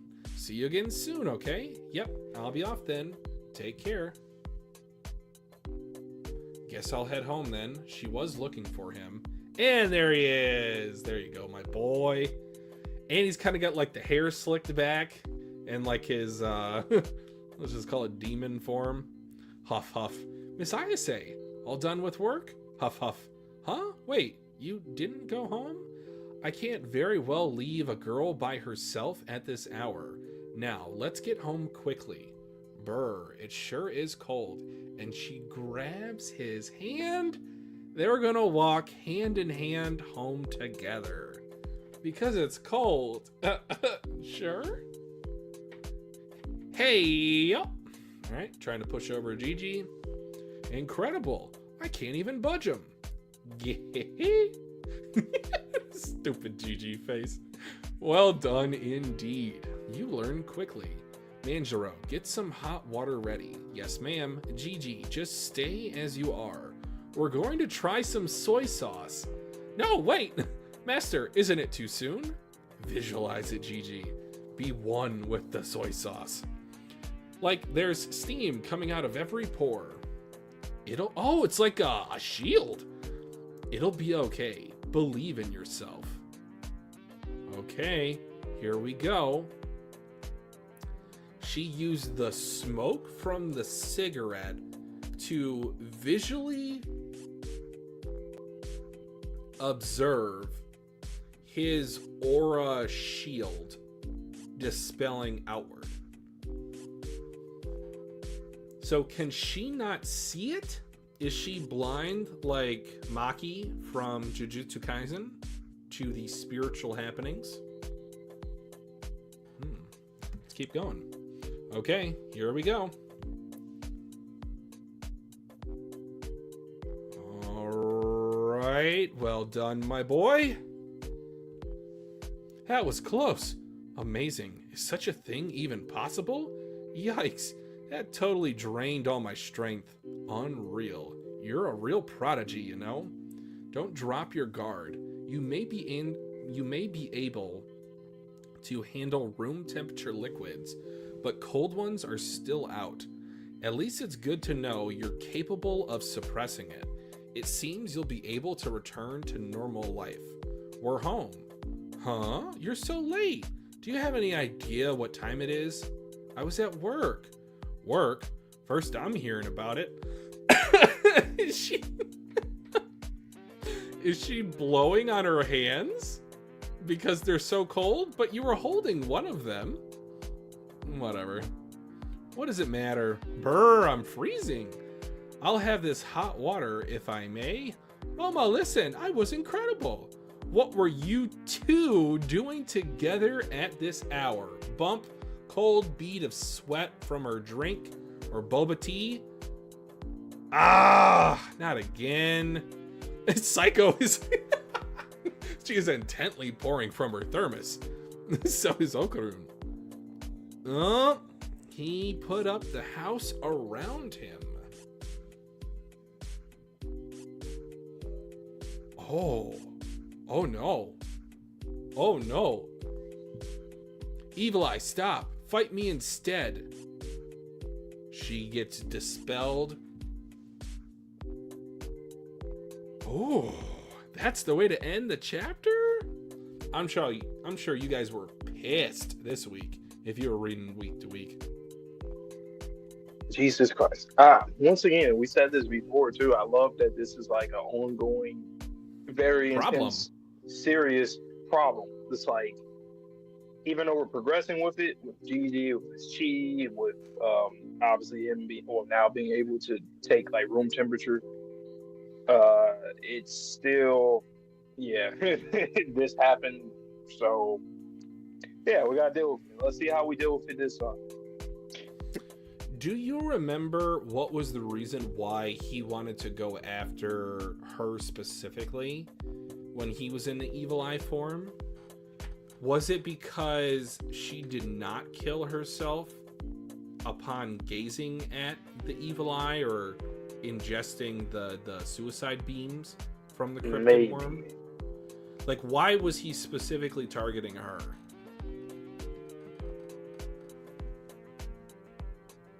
Unless I'm forgetting something. Granted, it's been about a month since I read that. I feel like there was something else that we seen.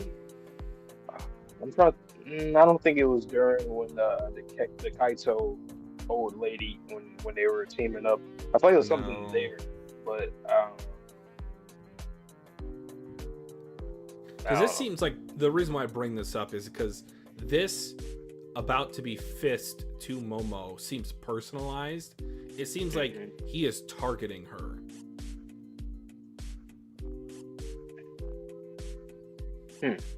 Or maybe the evil spirit realizes or recognizes that Gigi still has feelings for Momo. Can he feel that internally? Sure says things because she's powerful. Could be that. Real recognize real. Yeah, and just like the way that he like just warded off Granny, it does look like no, this is who I'm targeting right now. And even Okarun said, "No, fight me." No, no. You're not strong enough. Be proud. Fight. Be proud.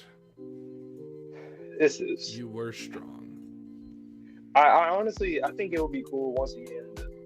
Our prediction of like Gigi getting through to him by like just being himself and being wacky and weird and playful. I think I like that a lot because it's his own method.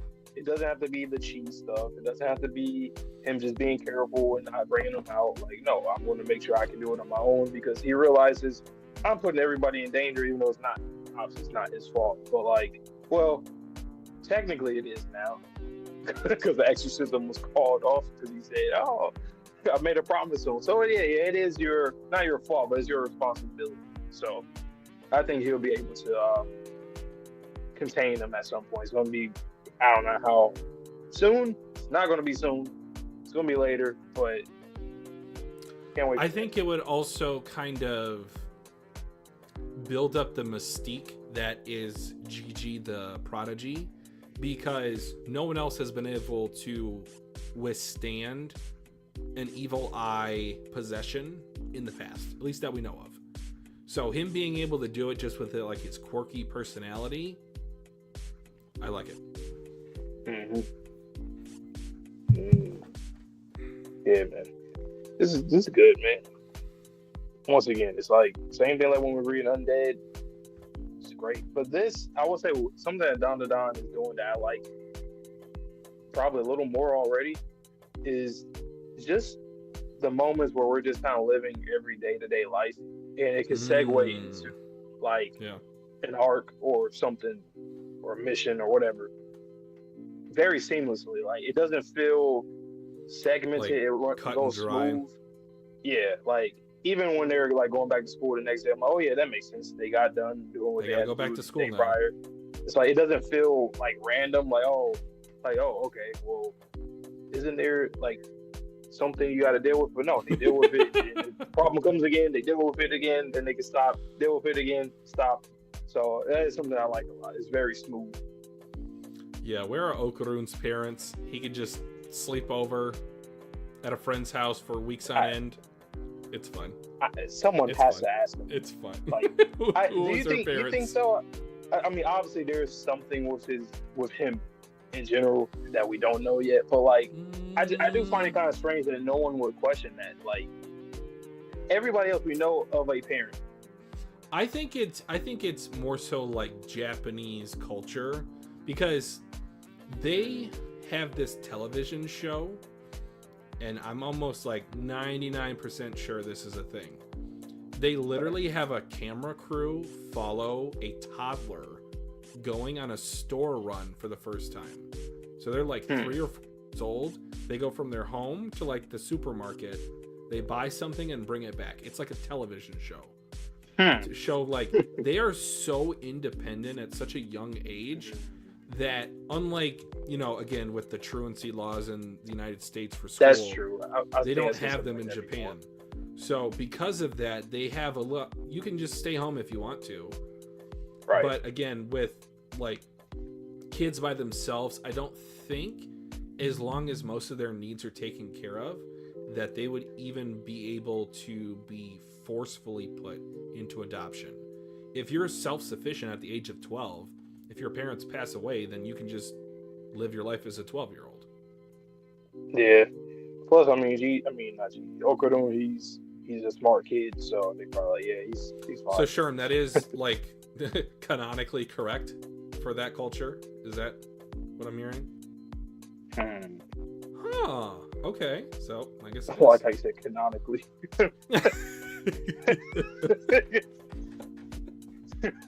I'm in the manga reading mood, guys. What do you want from me? That's funny. Damn, that's crazy. Yeah. So a super different culture that would never fly in America, but right. Like, and then if that's the case, then like just getting permission to go to your friend's house definitely seems like a very much of a non-issue. So yeah, I can see why they wouldn't have asked. But I just still find it interesting that like we know of everybody else's parents and stuff. So, but there is still something with him that we just don't know. It could be a part that could be a part of it. But aside from like the day-to-day, he's able to spend a night. He don't need permission because he can just do that. But nonetheless, that's actually a great fun fact. I like fun facts that are very much fun facts. Like I didn't know that. Fun fact: did you know that people die? No, that's not fun. It's not fun at all. Like, it's a fact, but it's not fun. It's fun that I call it a fact. All right. That was my go on. Damn, it didn't feel like these chapters be going by, man.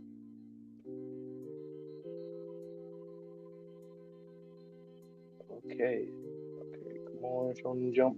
All right, here we go. So, all right. Chapter 56. I do not know what's about to happen here, man. I am scared. Chapter 56, feeling kinda gloomy. I just realized that shot right there, so the last panel and then this first panel right here, that can definitely be like a volume cover type of panel. I can definitely see that. Okay. Okay, he tries to attack, and she uses her hands to stop him. Love to see it. Oh, he grabbed it, got closer. Okay. Yeah, that boy, he is, his eyes going white. Yeah. Damn, got his hands around her neck. She spits. Wow. So she spits water at him and she drinks. Wow. Hey, Momo is always clutch. She thinks on her feet often, very often, like almost every other episode. Okay, so that should get him out of there. I have some of this hot water, if I may. That was close. Thank God I didn't swallow it. That is crazy. That is crazy. Wow. Oh, and then he comes back to reality as he has his hands around her neck. Oh man, that's what I was just talking about. Like he's going to start like seeing it for himself. Putting his friends in danger to the point where he's going to figure out a method on his own to really stop the evil eye from taking over. Momo, I'm so sorry. I can't believe I did that. It's okay. It's okay. Oh, the Okarun came and pushed him, even though obviously not his fault, but like it was a serious situation. Yeah, he doesn't blame him. It's just the look on his face. You could, in the show of itself, kind of, damn, that sucks, especially from Gigi's perspective. Miss Ayase, are you all right? Can you breathe? I'm fine. Just a bit of a fright. Did you see that? Awesome move, huh? This is no laughing matter. I like that Momo is trying to keep it normal as possible because I think she obviously knows like Gigi what he could be going through right now. And Granny giving him a towel. It wasn't your fault. It's all right. Damn. These pages hit. The last 2 pages hit. Wow. Damn. He's probably gonna think he needs to get away from him. Damn. I'm sorry. For what? Before? Not much you could have done about it, right? These things happen. I'm so sorry. I swear I'll be more careful. Enough already. Just go to sleep. You're being annoying. Damn.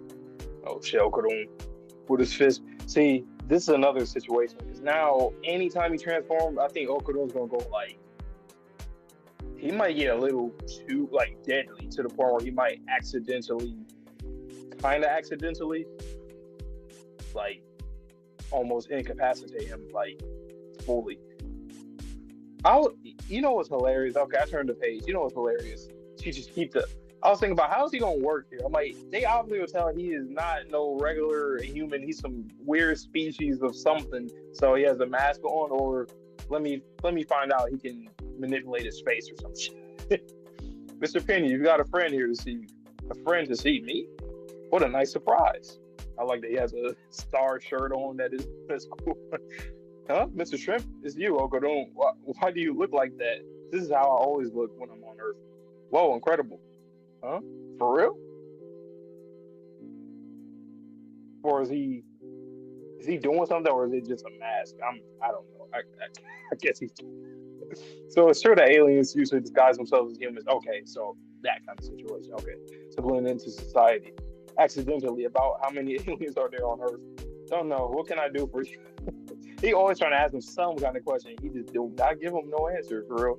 What can I do for you, young Master Okarun? Huh? Oh, sorry. I actually have a favor to ask you, to ask of you, Mr. Shrimp. Please accept me as your disciple. Please teach me how to punch. I beg of you. No way. But why not? Because violence is wrong. Anyway, could you take these bags over there? There's no time to be putting your feet up. If I help, will you make me your apprentice? No way. Why not? I won't lose heart. Not me. Tomorrow I'll get him to teaching me to punch for sure. I'm Mag. 4 Eyes. You're late. Did you get a part-time job too? No. Yes. Well, hurry up and eat. Can't do. We always eat. Hey. That's one thing I know about Tatsu. Just through their riding, they be eating. They be eating good. They love food. Can't do the dishes till you do. Damn. Man, look at this situation. I don't like seeing this, man. Especially because these guys aren't toxic. So, like, seeing this kind of being different towards, well, Okarun doing that to Gigi right now, and it's not his fault, and he knows it's not, but just a situation. This really isn't feasible. We managed somehow this time, thanks to Miss Momo's quick wits, but that move won't work again. I mean, trying to live with an evil spirit is weird in the first place. Let's call for the Hayashi band again. If you won't perform the ritual prayer, Master, then I will. Agreed, I'll go contact them. Manjiro. It's a better feel. It's a better feel. It's a better pill. Bitter pill. What the hell? Goddamn. Words come out of my mouth. Correct. It's a bitter pill.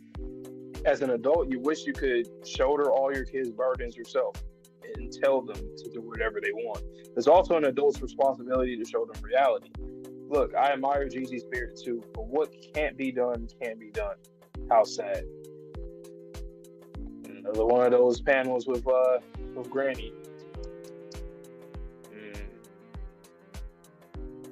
Also, I really rock with Manjiro, and once again, I'm scared that he's going to get killed or kidnapped or something like that. But he's a realist, and he's telling her how it is, and she understands. But damn, this whole chapter, I just keep saying it. It's not this person's fault. They understand. It's just how, like, that's really what it is, man.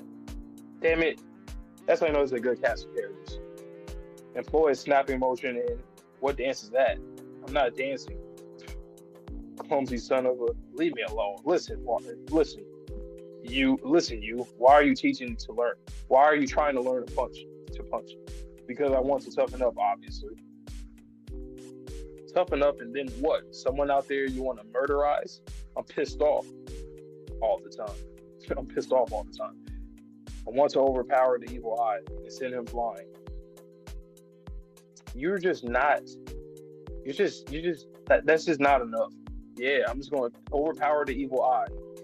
Yeah, he's going to overpower the evil eye, send him flying. That's it. Just learn how to punch. So, do you want to learn how to throw a punch, or do you want to become strong? Exactly. It's the same. I want to learn to throw a punch so I can become strong. No, they're different things. Come on, Okarun. I was just talking about how you're a genius and shit. Obviously, you don't have to be a genius in everything. That's one thing in life people got to understand.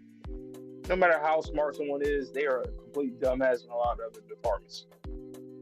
Just because you can throw a punch doesn't mean you'll be strong. The evil eye is levels above you in power and technique. His speed's considerable too. He can even keep up with my power. What? So then what am I supposed to do? Have you forgotten just whose power you're allowed to use, bonehead? I'll ask you again. Do you want to learn how to throw a punch, or do you want to become strong?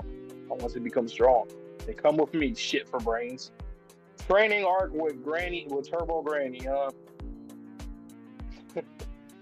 Okay, and Aira, she's following along too. Okay, so she can learn something too. They all got to get stronger. Make sure that Gigi's okay. Jesus Christ. I want you to peep Twitter for a second. Sherm sent us something. Okay. Tweet tap. Oh, you know what's funny? I didn't even. I've seen this before. I didn't really think. Wow. Okay. Yeah. Do you see the alt? That's hilarious.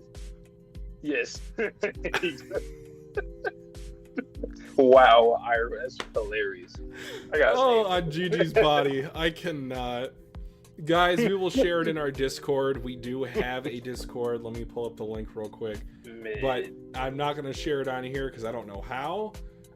I don't think we can, but... This chapter arguably might be my favorite one in this stream. It hurts so much. It hurts a lot. And like I said, this is how you know this is a good cast of characters, because I agree with everybody here for how they're feeling. Like, nobody's wrong in feeling the way that they do or approaching things the way that they are. Damn, I feel really bad for Gigi. Damn. So I shared the link of our Discord in the stream, guys, and also put it in the description of every video or live stream that we have. What this reminded me of, and I hate to even bring it up because I get emotional just talking about it, is the Luffy versus Usopp fight over the Going Merry. I don't fault either one of them. It's just an unfortunate set of circumstances that our characters find each other in. And especially with like the conversation that when I was reading my chapter, I was talking about how Okarun, he is showing that he's Gigi's friend to Aira. He was also showing it to Gigi, of course. But for him to do that for his friend, and now for them to be at odds with one another, they can't even look at each other. They turn their heads. Like, I've had one falling out with a former friend of mine. Thankfully, I've not had multiple friends that I've fallen out with. But it was a really awkward and painful situation for me when I was back in high school and I graduated, because we went to the same community college initially. Or, I don't know if that's considered community college. Anyway, but moral of the story is, like, just falling out with any friends with like a reason for the falling out, not just because you guys are in different locations or you don't talk to each other that much. That hurts me even more because of that, like I said, that personalized situation I had back in my past. So seeing this kind of, after all like the happiness, like the jokes, like, oh, we did it again, like Gigi's making some progress. Nope, just kidding. I realized something. I came to a realization. I think that kind of stuff's my favorite thing in manga. Like page 7, he's looking at Momo and Okarun after he had his hands around her neck. I think that might be my favorite type of panels. It reminds me of like Vinland Saga or Gardar looking at Arnhide. I think those are my favorite type of moments in series. Whenever there's a character looking at another character and like coming to a realization of like whether they feel like it was their fault for a situation. I know AOT had a lot of those scenes like that too, which hit me as well. It's like those, I feel those kind of panels move me a lot, like a lot. Did you also notice Dodoria's hand is burned? Yes. On that page. So he's hurt the person that believes in him, that is telling him it's not your fault. Well, no, at a certain point, he's going to think it's his fault. I'm actually kind of surprised he hasn't tried to do training on his own, That's what I think he's about to do now. Like, after seeing that, that's when he's going to be, okay, I have maybe Okarun doesn't come back for like a week or so. I don't know. Oh, I didn't even think about that. Like, for him to see him, for Okarun to be gone training, and then him not seeing him there, he probably gonna think like, damn, did I push him away too? This guy that's supposed to be like my best friend, we just became friends. That sucks. Yeah. Again, it's just unfortunate circumstances. I don't. He's going to blame himself. Because I just want, like, not that they can hear me, but like I just want to state this for all the characters and for everyone watching. If you had the evil eye on your team, can you imagine how powerful of a comrade that would be? Mm-hmm. For him to have the power to kick, for him to have the power to, you can't look at a certain point on his head, for him to have the power and speed to keep up with Turbo Granny, that's what she's known for. She's known for speed. But he can keep up with it? Evil Eye's a problem. In Gigi's body specifically. Turbo Granny literally said he could almost keep up with me. And if I were to put Turbo Granny on the grade, we don't know. But I think she's got to be like top 3, top 5. Like S. Yeah, she's probably like top 10-ish in the verse type. It seems like it. Just at least for speed. At least for speed. Yes. Speed and knowledge. So she got those things. So I mean, this sucks though, because I don't want to say it like this, but like, it's not that it's his fault. But like, him and Granny are in the same situation because they could have done, just like what Mondro said, they could have done the exorcism. And then for him, he could have like went along with it. And it sucks because they're trying to deal with it without having to do that. but at the same time, Evil Eye, bro, you gotta come around quick. Come on, man. Like, you think what you're doing to us? You know what this reminds me of? Giyu and Master Urodaki promising to commit seppuku if Nezuko ever killed someone. Yep, that does it. Almost beat for beat. When have we ever seen like this though in another manga, or like a side character like Gigi, or he's like one of the main cast, but like this, like be such a serious situation for such a long time. This is going to go on for like 3-4 volumes, probably, maybe even 4. Maybe Sasuke curse mark. It's not exactly perfect comparison. But like, I did not expect this. No, I thought obviously with the volume cover being Aira, I was like, okay, well, we'll just see him in the background every once in a while. But no, like, this has been a focal point for like 3 volumes now. I thought it was gonna be sporadic, like it was gonna happen every now and then. Not like literally every chapter. There's a chance that this can go south. It's like, escalating too. Yeah, props to Mondro, for real. That's why, man. Every character like Mondro, I hate to like it because I know what's it going to end. He's being real. He's being respectful. It's like he's always reliable. Like, come on, man. Oh, the other thing I was gonna say. It's funny, Gachiakuta with the disguise. But going back to what you were saying, like, what if Granny was an alien and she's this guy? Like, yeah, maybe. Who knows? But let me stop. Let me get off this page 7, man. It's making me sad every time I look at it. I don't want to look at that face. I do not like that.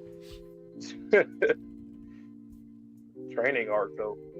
Stupid Okarun.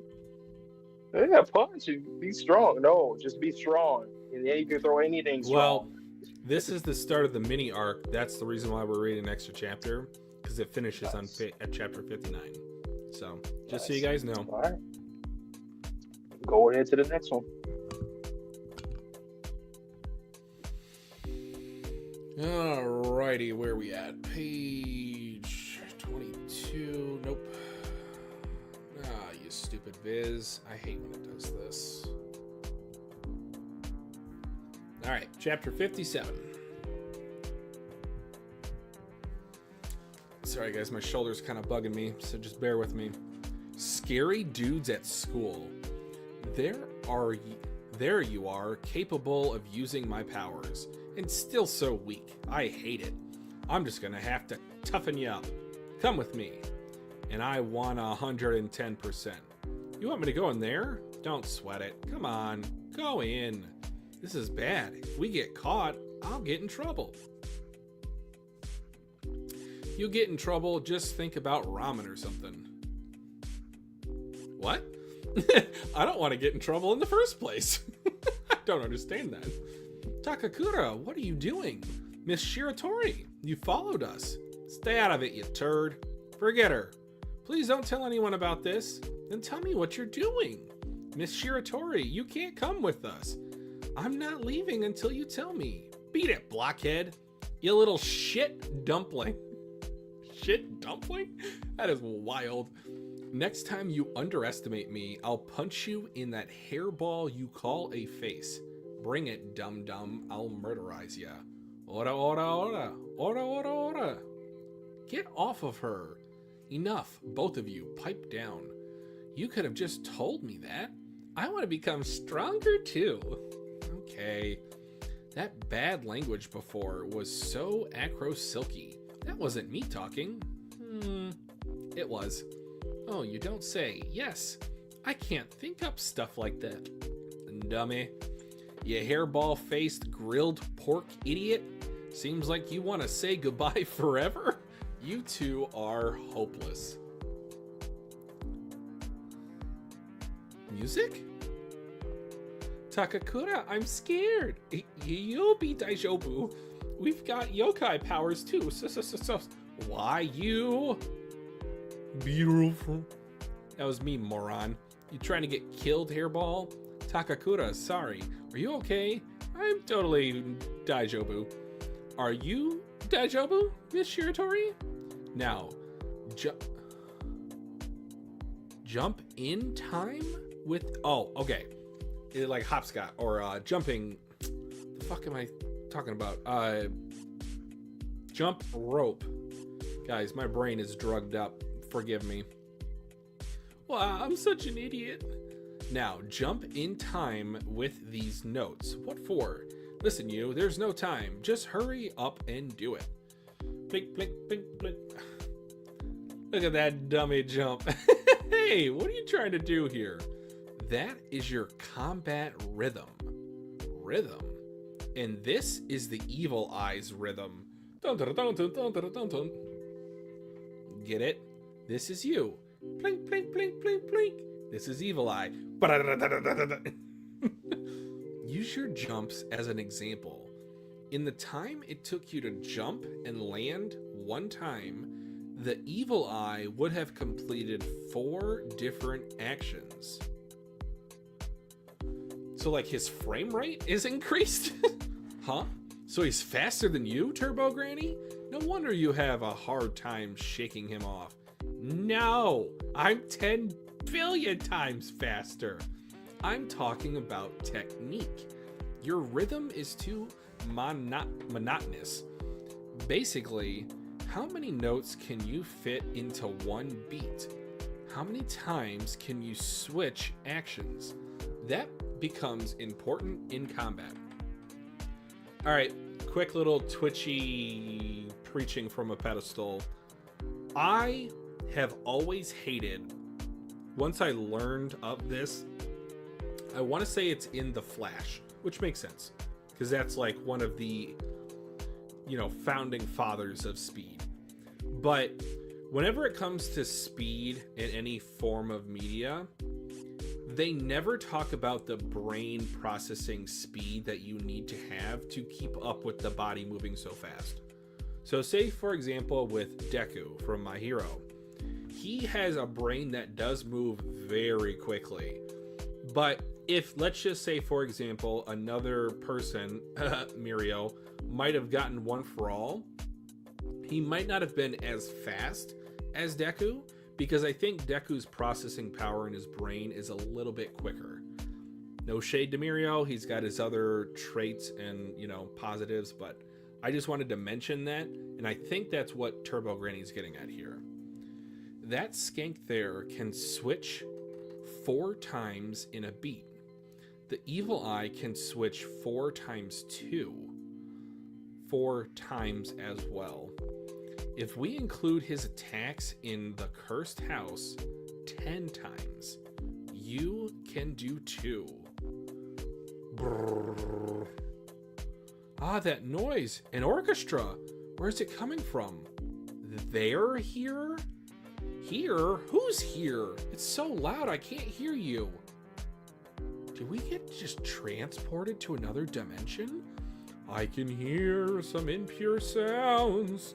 Who's making that noise? What the fuck? What the fuck is this?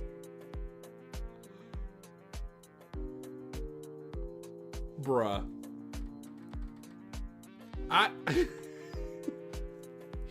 I need to show this panel to my friends out of context. Like, what the hell am I looking at? I'm actually going to take a screenshot of it right now. This is insane. Where does Tatsu come up with these ideas? Alright. Incompetence! Who's making those unclean sounds in my orchestra? Not us. Want a jet? Good idea. It's these two. Dum dum. Bach just hit you with a sound percussive beam. What was that attack? It's damn depressing. What is this series, guys? I'm looking at musical notes.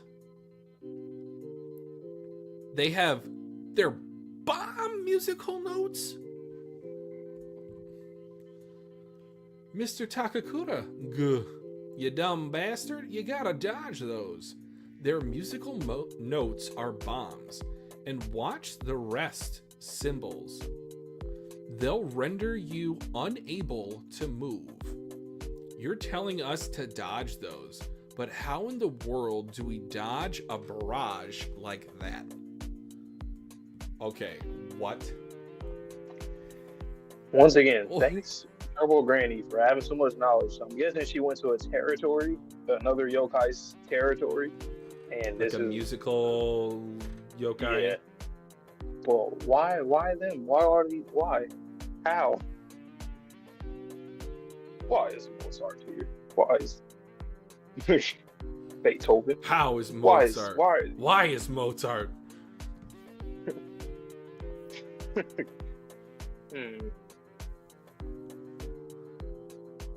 This is cool though. Like, and what you're saying about like speedsters and like the brain speed as well. Like, that is something I also always think. Like, I mean, sure, whatever. I'll just leave it alone. But no, you guys gotta tell us. You guys gotta show this.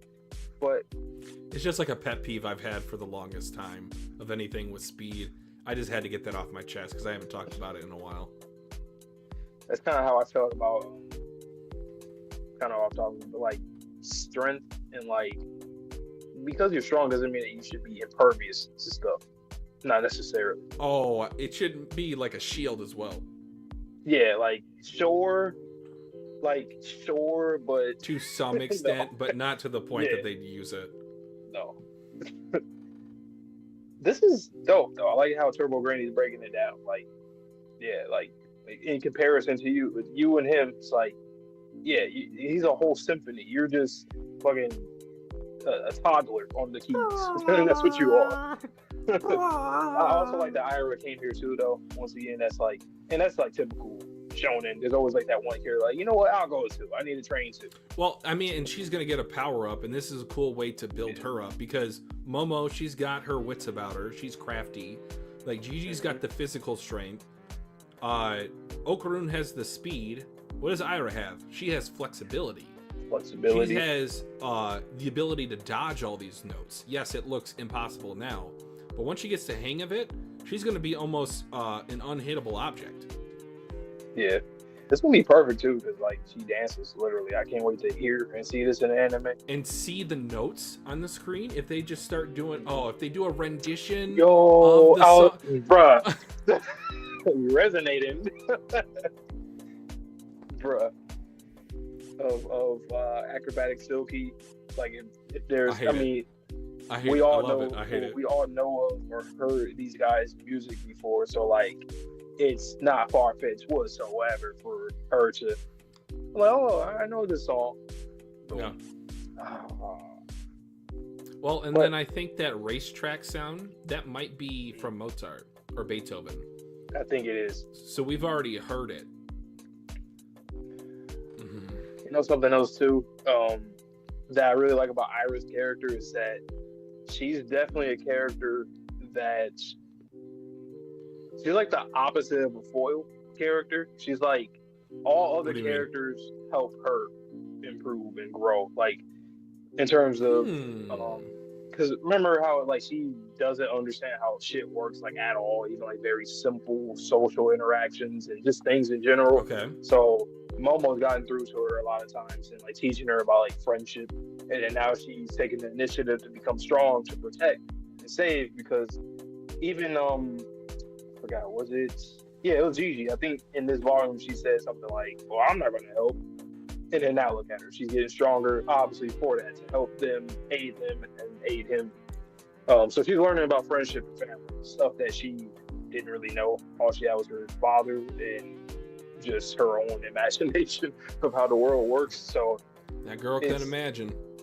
It's cool. Like, we get to see all these characters progress in their own, like, all of their goals are like different, whether it's their power, whether it's just their goals in general in life. Like, they're all progressing on different tracks, racetracks. I'm just, let's use that analogy. I like that, but I'll actually go even a step further.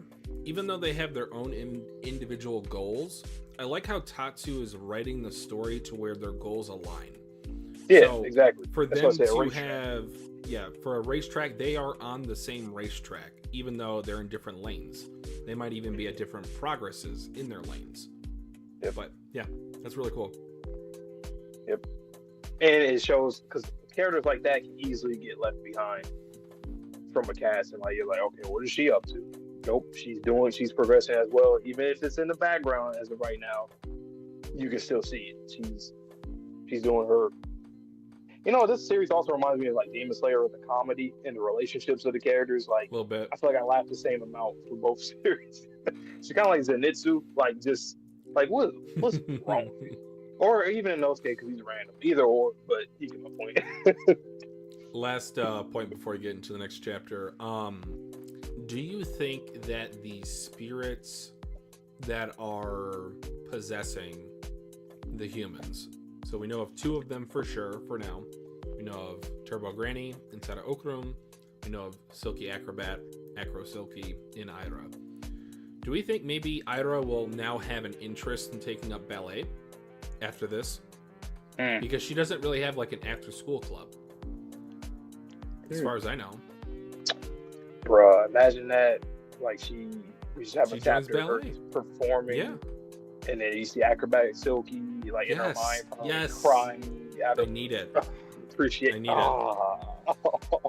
Like She a smiles. mom or like a parent in the crowd watching their kid like performing that kind of. What could have been with her? You're welcome. Oh, my heart. Oh no, that actually genuinely just kind of made me tear up. I'm never gonna lie. Just as on to something like that.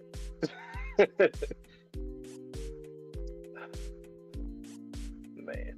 All right. Penultimate chapter for this volume. This is a great volume, by the way. Like, I like this damn near personally. I like this just as much as the other ones. Like, even if the other ones had more action and it was like the arcs, you know, I'm liking this one a lot too. All right, chapter 58. Come on, app. Come on, work with me. Come on, move. No, seriously, move. Like, am I? Okay, here we go. All right, Symphony number 6. Symphony number 6. Pastoral, take this. Oh, shit. In the field? Oh, this is fire. I could tell Tatsu would be having fun with his art. You could tell. Like, yeah, they enjoyed drawing that. A paddy field. I want to go home. Focus. The notes are flying at us. Evade the barrage. So we just like, you know, we're in Undead Unluck. Go read Undead Unluck, guys. And go to the stream Sunday. We will be ending Undead with the last 2 chapters. Anyway, hey, my feet keep sinking. I can barely run. So depressing. You clumsy oafs. Is it bring hell? Huh? Wait. Oh, burn in hell, you. Poopy, clunk, tunk, tunk. Here comes the number 6 train. Father. Stop talking about your father. I'm remarkable too, you know. Too slow. Give it more oomph. Increase the tempo. You know, somebody thought about it's kind of dark. If this is like a territorial, like if this is a yokai, did he like claim the soul? You know, like when people talk about people selling their soul, especially when it comes to like music or entertainment, did he like capture their souls? That'd be fucking dark if that's the case. Jesus Christ. Anyway. Okay, still dodging. Wow, Ira-chan is awesome. She's dodging all of them. There's no time for admiration. You need to dodge like that too. Exactly. I can't move. You dumbass, I told you to be careful of the rest symbols. Mr. Takakuta, this is really cool, man. Shit, you cowards, get down here. Jesus Christ, this is crazy looking. She going crazy though. Whew. Miss Shiratori, she's incredible. Whew. I'm good for nothing. I fought a bunch of tough enemies. I thought I'd become a bit stronger. Ugh, but not at all. I'm no better. That's another thing too. In a lot of series, when characters say shit like this, I'm like, what are you talking about? You've been awesome. But in reality, I mean, he's been great, but he hasn't even been awesome. like a lot of times it's been Momo. Once again, we talked about this before. Like Momo's been the one coming in clutch, literally every single fight. Like yes, he has the speed, but his strength and his mentality isn't there yet. So I am liking this a lot. Like this feels very deserving. Like yes, he needed this training arc. If you got time to wind, you've got time to move. Where's your sense of rhythm? The tempo of the performance is increasing. We can't even be sure of how long that dumb skank can keep dodging. You don't need to understand their performance. Just try to remember some music, you know, anything at all. Then move your body to that rhythm. That's easy for you to say, but I never listen to music, so I'm clueless. Damn, you don't listen to nothing. Oh, here's some music I heard recently. It really moved me, and I got into the rhythm of it. Shit, no openings to counterattack. Even when I try extending my hair, the notes are hitting it so it doesn't reach them. Okay, goes back down, lands. It would seem the field is almost completely tiled or tilled with music notes, you fool, and all because you ran around trying to escape them, imbecile. Shit. Boom. Okay, he saved her though. Mr. Gachiakuta, you little pipsqueak. He going, he running. Okay, I see a mic. Wow. Okay, Hayashi performers. They here to help or to amplify or kind of help. That's very fire. Once again, this is a skill. It's like he retraced this entire panel from earlier in the volume and put it here. That's cool. Okay. Yep, they dodging all them notes, all them symbols, red symbols, all that. Okay. Nice. That's it. That's the way, you sack of shit. I don't very much care for that pipsqueak's rhythm, the little bastard.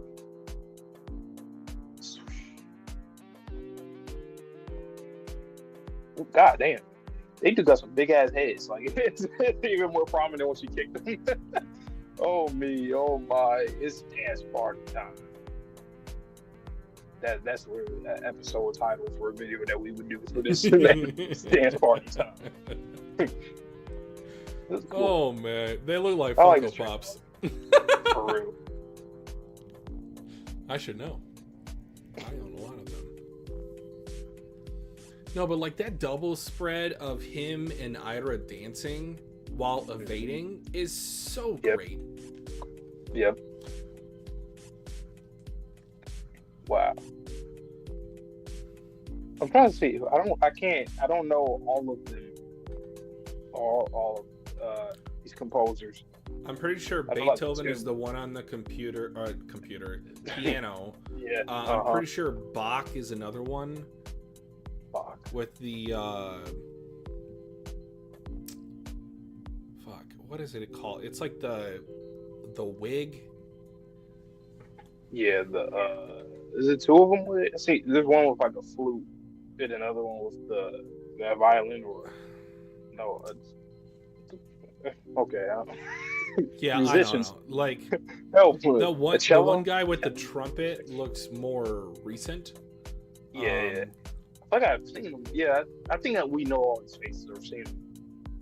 But probably. Regardless, what do you think? What I said earlier, like if this is like a yokai that claimed the souls of these musicians, that quote unquote soul, that'd be a real interesting thing to add. I think it's kind of cool, even if it is. Or it could be inverted, as in these humans that we know to be in our history are famous for being great composers, but it's because they had strong spiritual energy. And similar to how we're thinking there might be multiple evil eyes, there might be across time like multiple musical note yokai. Okay. So you think this is like, say, Evil Eye GG/Evil Eye Bowl Cut? Potentially. Like these are them for whoever knows.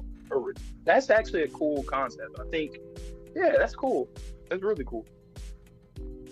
That makes me scared and interested though for like other yokai with like some kind of Well, that also makes me think, if we're, taking that as a basis for some speculation here, that there could be other yokai that are similar to Turbo Granny. So like Exactly. speed yokai. Yep. Are we going to see another speed yokai infused or possessed human? Right. Damn. Yeah, Tatsu, you're crazy with this art, man. I could just imagine making the thumbnails for season 2 of the anime. Hopefully we get this Bruh. far. I think so, Right. because we got 4 volumes or 5 volumes. No, 4 for the season 1. 4? Why am I blanking? What did we start with? We started with 5, right? 5. Yeah. So, 4. Yeah. So, yeah, I'm just thinking about the thumbnails we're going to make for this. We're going to make a big old bloated head on top of the wigs. They're definitely going to CG it. I mean, that's Those fine. big But heads. No, I know. I'm saying, I think it fits. I think it fits because it looks so wacky. they're supposed to look like off-putting. Yeah. Yeah. All right. 59. All right, so this is the last dual reaction chapter of the night, guys. So if you're just joining us now, thank you. But what we're going to do, Vontae's going to take off his camera, going to take off his mic. You're going to get my blind reaction. We're going to talk a little bit about the chapter, and then once I get done conversating with everyone, that's when I will pull Vontae back in, and you'll get his own dual reaction. I think it's pretty cool with there's being 2 of us on this channel. So, with that being said, let's get into chapter 59 of Dandadan. Symphony number 9. Aira kicks him. Head goes back. Does he turn into a vinyl record? Okay, they look at what I think happened there, because there's like some soul blobs that got kicked out of him. They fall down. My, what fine luck. It would seem they're unable to levitate without their conductor. Hey, just hurry up and finish them off. Don't effin' tell me what to do, you puked up hairball. Don't you talk back to me, you sniveling little worm. What a bummer. Also, this double spread, ho ho, Tatsu keeps cooking. Ninth Symphony, Choral Symphony. You're wasting your time. Your note barrage isn't going to work on us anymore.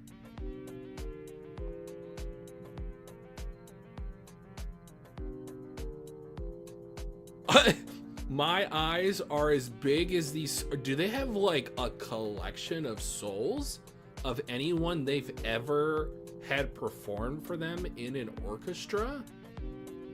Being legendary composers and or conductors, this is scary. That like panel on the bottom of page 5, I can't even get my words out. I'm just so shocked. Is unsettling. I seen this one too. This double spread on 6 and 7. I thought it was a UFO. I did not think it was the inside of a symphony hall. This is so crazy, and I am 100% sure that this double spread specifically is based off of JJK's domain expansion. Incredible.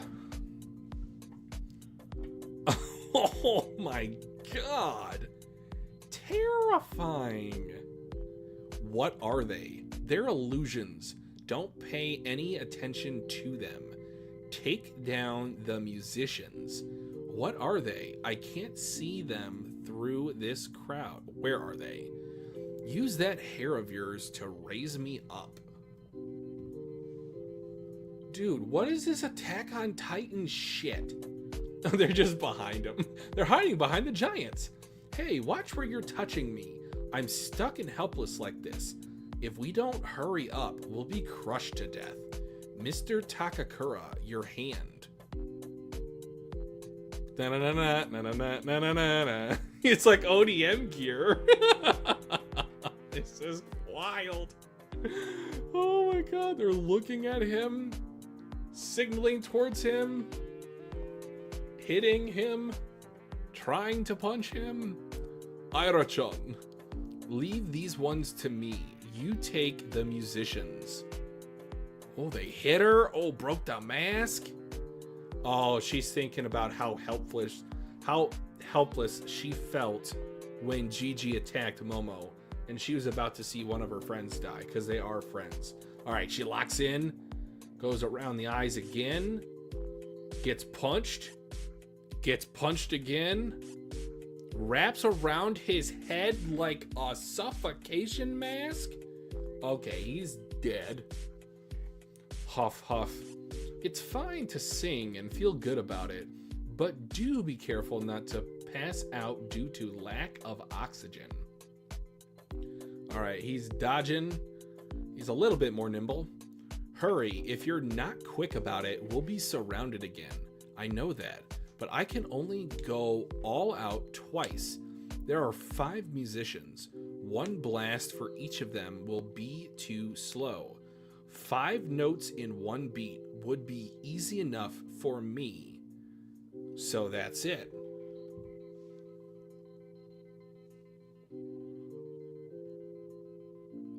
Is he doing like headbutts? Is he doing bows? I can't even tell what he's doing. Like, his spine looks like it's... And Turbo Granny's just along for the ride. 1, 2, 3, 4, 5. Dandadan is such a fun series, guys. And I'm so glad that... I think it was Sherm that recommended we get into this. Just incredible fun. I know we've said similar things about Sakamoto Days, and we're reacting to the anime right now on the channel as well. It's really a good time. I just, I look forward to watching new episodes. Also, the manga is different, but we'll talk about that for another day. Head banging baby. No, but what a great chapter. What a great volume. I'm glad that we took Fromi's advice, if I remember correctly, in reading this extra chapter. So let me go ahead and get Vante in here, and then you guys can get his reaction, and then we'll wrap up the stream for the night.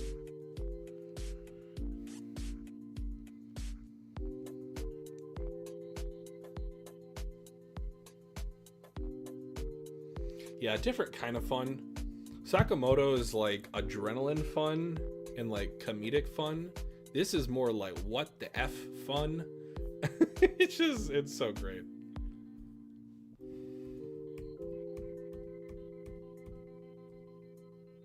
And this chapter felt long as hell too, with the quality of artwork for this to be weekly. Nah, Tatsu's cooking. So much detail, impact. Like there's weight to these panels, as odd as that might sound. Great stuff.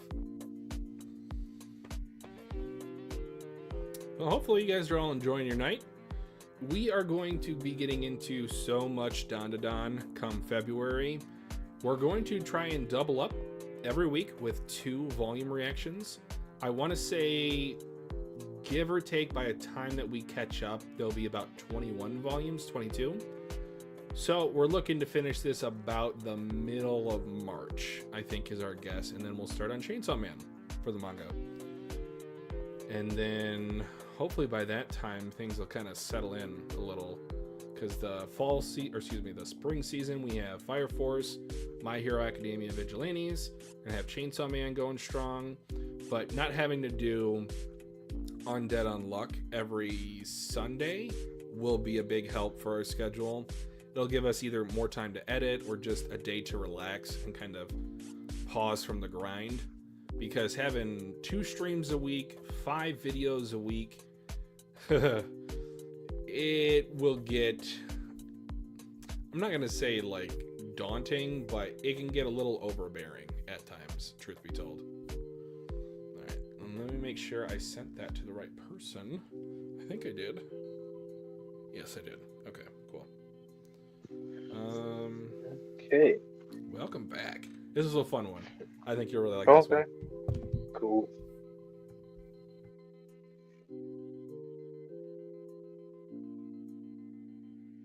Okay. Chapter 59, Symphony number 9. Huh. Oh, so when she kicked him, he went back into the picture, huh? Okay. Kicked the shit out of him. Make that man go back into the paint. The portrait. Okay, they all going down. They all fall down. My, what fine look. It would seem they're unable to levitate without their conductor. Hey, just hurry up and finish them off. Don't fucking tell me what to do, you puked up hairball. Don't you talk back to me, you sniveling little worm. What a bummer. Ninth Symphony! Choral Symphony. You going crazy? Yeah, you going crazy. You see him leaning his head. You're wasting your time. Your note barrage isn't going to work on this anymore.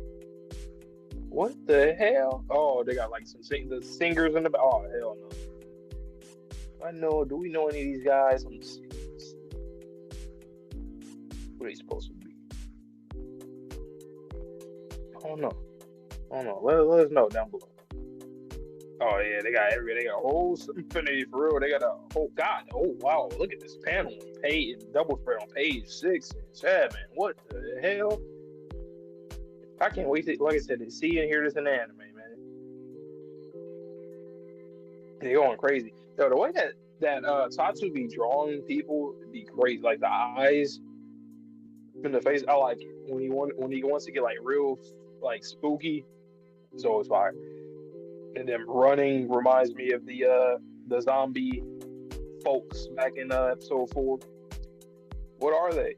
They're illusions. Don't pay any attention to them. Take down the musicians. Where are they? I can't see them. Through this crowd. Use that hair of yours to raise me up. Okay. Better restore forth the hair. Oh, that's fire. Going across the page. No, that's cool. That's cool as hell. Tatsu once again. You're going crazy with the art. They're hiding behind the giants.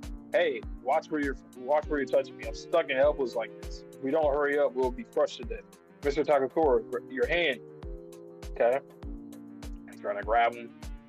Blinded one of them, wrapping around. This is very AOT like right here. I think Tatsu is definitely in some like AOT type bag here. For sure. Oh, like just you ODM. wait. Oh, okay, bet. Don't tell me you're gonna start striking the nape.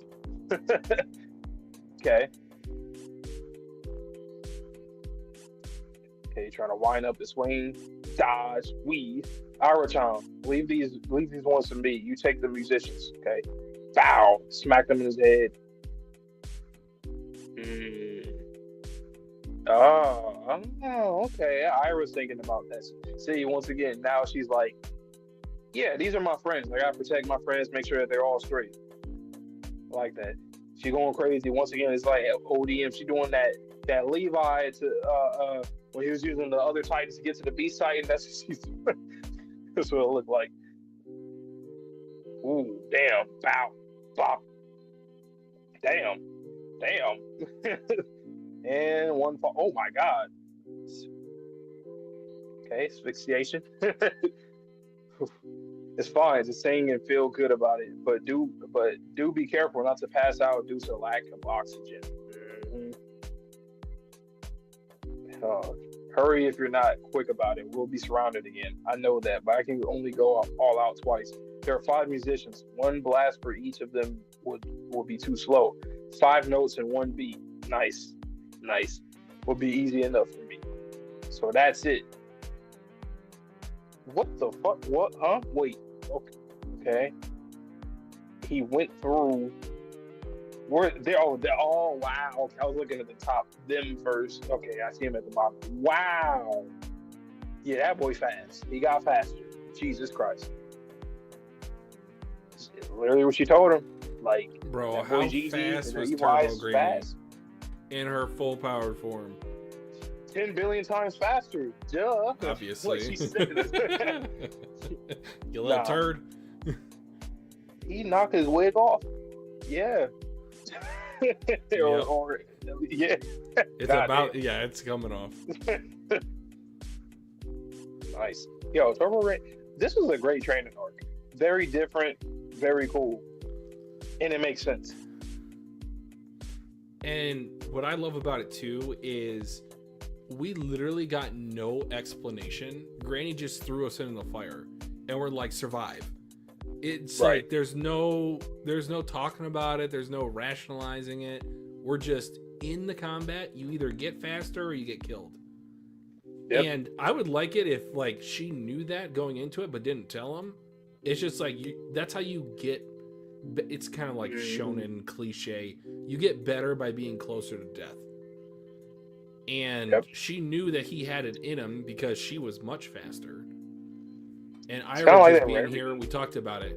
She was dodging so much, so easily. Get in uncomfortable environments and you will succeed at some point. That's how you're supposed to get out of your comfort zone type of situation, but just towards death. Very AOT coded though, very much. Like I said the faces being crazy. Oh man, this is great, man. This is a really fun volume. Like I feel like this was almost 2 volumes in one. Because we had the stuff with Gigi, we had this training arc, we had a Moe cafe just randomly in the middle there, which was great. I loved it. Like, I liked Dandadan before, but this volume made me like really, like I'm really in it now. Because it's important, and I kind of touched on it earlier, it's important to segue into like another arc, or not just arc, but like another section of a manga or a series where you went from full gear or in the 4th gear of what happened with the whole evil eye and the worm to the last volume to this. It's like, it's so seamless. It makes sense. Everything is so consistent. You're still dealing with the aftermath of Gigi, which is not just the aftermath. It's still going on currently. Now you have the characters reacting to the situation. Gigi himself is going to deal with it, whatever way he's going to deal with it. Obviously, Okarun and Aira both are dealing with it by getting stronger. And then even with like Granny Seiko in the back, she's every time, like you pointed it out first, how she seems like she went through this before with the exorcisms and whatnot. Like we're getting new things from these characters that we hadn't really seen. Like the characters that we've known, they've kind of always been the same kind of character, but now we're getting new motivations, new goals, and new character dynamics. And I rock with that a lot. And even kind of going back to our conversation about Gigi's personality when we first met him in the anime, we specifically theorized or mentioned that he has this boisterous kind of almost over-the-top type of comedy personality or comedic personality. And we thought likely because something tragic happened to him in his past. Because he was a joyful kid, sure, but for him to go from there to where he is now, something crazy must have happened. Yeah, his parents almost killed himself in front of him, and he saved them. And then he had to take in this evil spirit that was watching him that made him want to kill himself. But that aside, I just want to mention, when those type of characters get sad, it's like when the happy characters are the super upbeat characters like Luffy, for example. When Luffy cries, like I feel that shit in my soul. Like when Gigi was crying over this kid, I felt so bad for the kid, even though the kid was trying to actively kill us. But it's just, again, we had the conversation earlier. That'll be the most formidable ally once we get him on our side. Oh, yeah. And it's very masterful, too, when a mangaka can do that, where it's like, there's a character that you know, and then when things get serious, it's like, oh.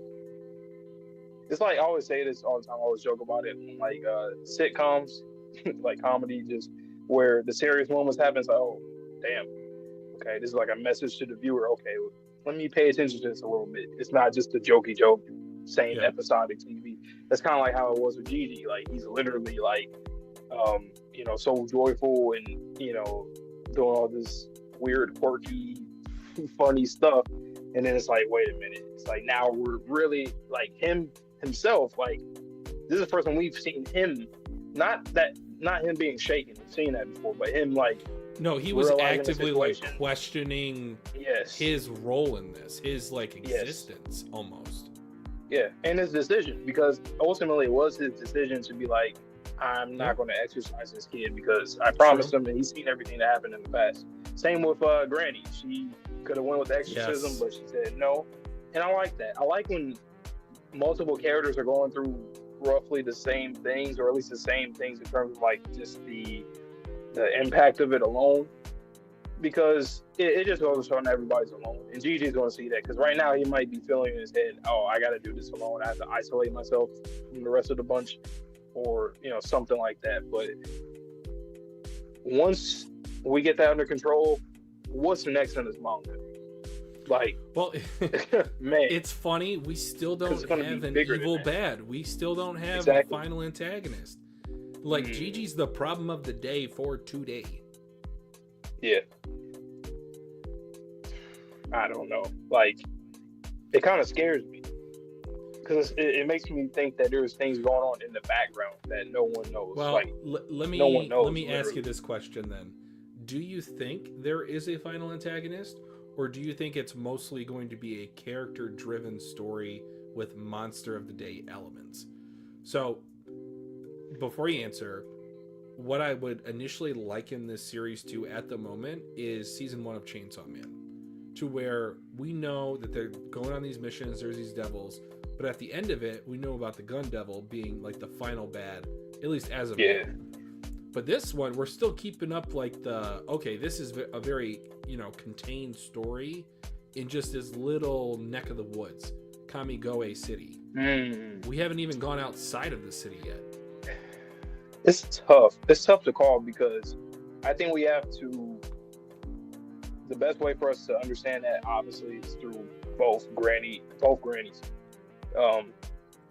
Because, and I think we kind of have some hints in a way. Like, I think it's going to remain Monster of the Week, kind of. But I don't know if there's like a. I think the final bad, if I had to call it something, would be whatever set up this system to be the way that it is. So for humans to somehow, we still don't know the methodology of turning into yokai then affecting humans / protecting the planet, and then aliens being deterred from coming into the planet mostly by these yokai. That's another thing we haven't really talked about either, right? Is how does these aliens slip through the cracks? Because I thought this was like an impenetrable surface. Unless I'm missing something. They talked about that void. I don't know if it's the same void that they were speaking of, but they talked about them having their own voids, or I guess spaces of like existence. Yeah. No, but like they were physically, like on the planet though. Yeah. Like I don't with know. Mr. Squid. Mr. Shrimp Squid. Should just keep. Yeah, he said that like, aliens. We just because Okarun asked him, well, how many of you are there? And he just like, oh, he didn't. Well, so they're currently on the planet, but they can't take it over. But yet they have to be incognito. Yeah. I'm kind of confused on like what the current existence is of aliens in this world. Going back to Okarun's like theory of like yokai protect Earth in a way, I think that's what that means. Where it's like, and we talked about this before, where we felt that maybe aliens couldn't like take this kind of power, so they have to like abduct humans or take their organs, the banana organs, to get that power. So I'm thinking that like whatever humans did here to create yokai, or whoever did this to us, if it wasn't humans, that obviously will be the big bad, because there is something going on that it seems like it's only special to Earth as of what we know of right now. Correct. I guess we're just a fucking science experiment. I hate to agree Like, with you, why? but probably. What's the motive? And like, why? Why is Earth? Why? And I remember I said this before, where it reminded me of you put all these poisonous and venomous insects and bugs into a jar and see which one comes out and which one's the most poisonous, and then use all that poison together to poison somebody. Like, is that what we are? Just a melting pot of just weird phenomenon, and then aliens come here to study us, and like, are we like in a zoo or like in an aquarium in a, like, what are we? Why is this going on with us? Here's a 5-head twitchy, I've got aluminum foil hat on type of idea. Are the Subterraneans the initial species that were on this planet before alien contact? That's a good question. I mean, that's a good theory.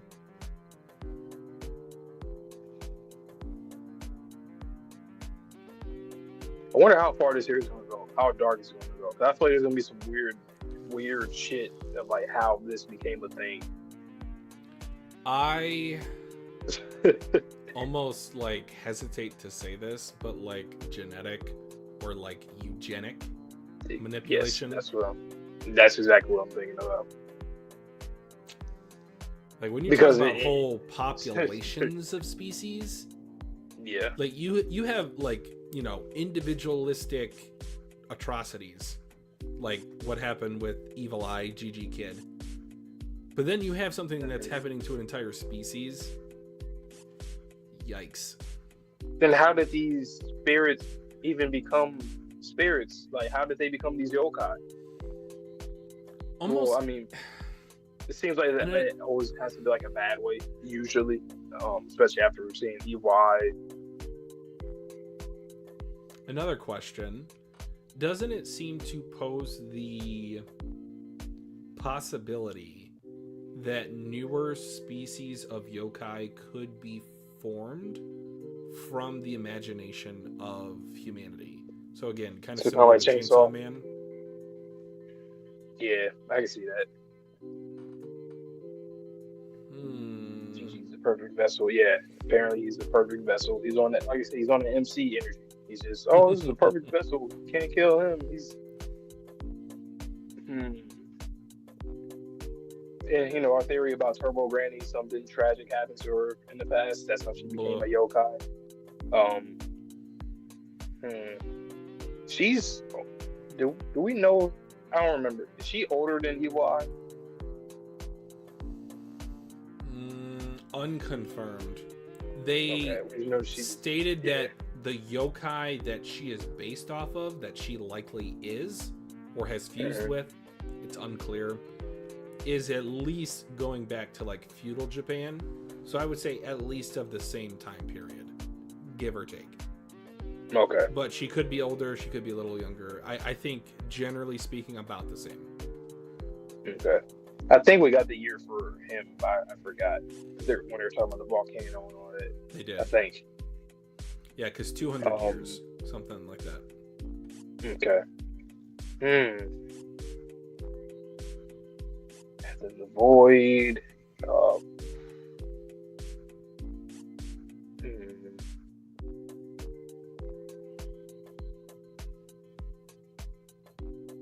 And then just the connection, right? This is like the age-old question for the series: the connection between the alien, the yokai, and the aliens. Like, yeah. because there's a thing where they pretty much have said or implied in the series, numerous characters that like confirmed that you can't, like in episode 2 with the what's it called, the woodland monster. If you like, see one, you're even with likely that to one, see the other. Yeah, and then they talk about how like aliens and ghosts are like there's some kind of relate, or like it's hard to tell, I guess, because they're kind of, you know, doing the same shit most of the time, just unearthly type things or unworldly things. Obviously, until you know it comes to exercising, then obviously you know what's going on. But and where does humanity come into play? Are we just like a feeble species that can have the potential to become yokai, that has the potential to be genetically manipulated by aliens into a new species of aliens? like with the Serpoians, how they were talking about from episode 1. I don't know. We maybe kind of we seem are. like the clay species that can be molded however whoever has more power than us can mold into. We're literally a test subject, because the fact that people, I'm assuming they die and become yokai spirits, is like maybe they sacrifice. Like there was an alien, I don't know, some kind of group congregation, something where they did this to Earth. Like, all right, let's just do it with these. They're not as intelligent. They're primitive. Let's do this experiment here. It's kind of like, you know, when you do experiments on like rats or mice or whatever, and that's what they did here.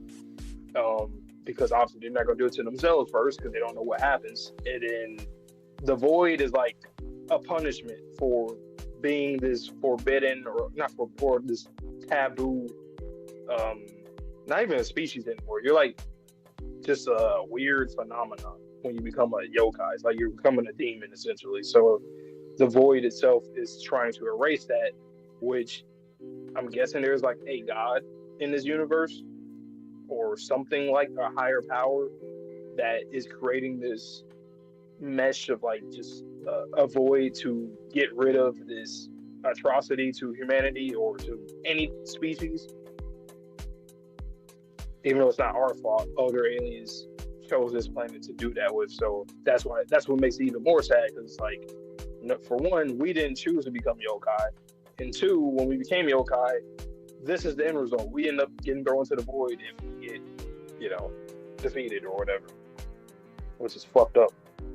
Do you think yokai can naturally die without the existence of the void? The series makes it seem like it's not the case, like that can't happen, but who knows? Maybe we can. I asked because, again, it comes down to like the overpopulation problem. So humanity is reaching a point in the very near future, if we do not correct course, to where this planet cannot sustain as many humans that are on it. It's just like a virus. It's going to catch a fever and it's going to try to get rid of us, at least to a certain extent. And with the yokai, if all of humanity is turning into yokai, I think they've said even like the number of humans like ever living on this planet, it is so much larger than what we have here. So if you think about everyone who's ever died, everyone that could have became a yokai, if they're not self-cannibalizing one another, then you just have an overpopulation in the spiritual realm, which I don't know what that does. Does it start to leak over into the physical world again, and then you just have like this nasty sludge existence of like, you get born, immediately killed, reincarnated as a yokai, you have to kill a human just to get your humanity back. It's a vicious cycle. So you think the existence of a yokai pretty much imbalances like everything, like whether the spiritual realm, like going to that realm, you don't fit there, and you got to come back here, and you're barely fitting here because you have all these other yokai and people existing at the same time. So not to get like too religious with this line of thinking, but for those who are either atheists or agnostic, they somewhat or mostly believe that when you die, like that's it. Like you decompose, your physical body decomposes, and that's it. But what if the promise that was broken was the promise between an alien species and humanity to not get a fail-safe for death? They both agreed, for the sake of the universe, like this is eventually going to lead to overcrowding, or it might lead to that kind of sludge situation to where as soon as you're born, you die. As soon as you're unalived, then you have to kill something to get back into the cycle. Right. Especially so we learned about the object thing where,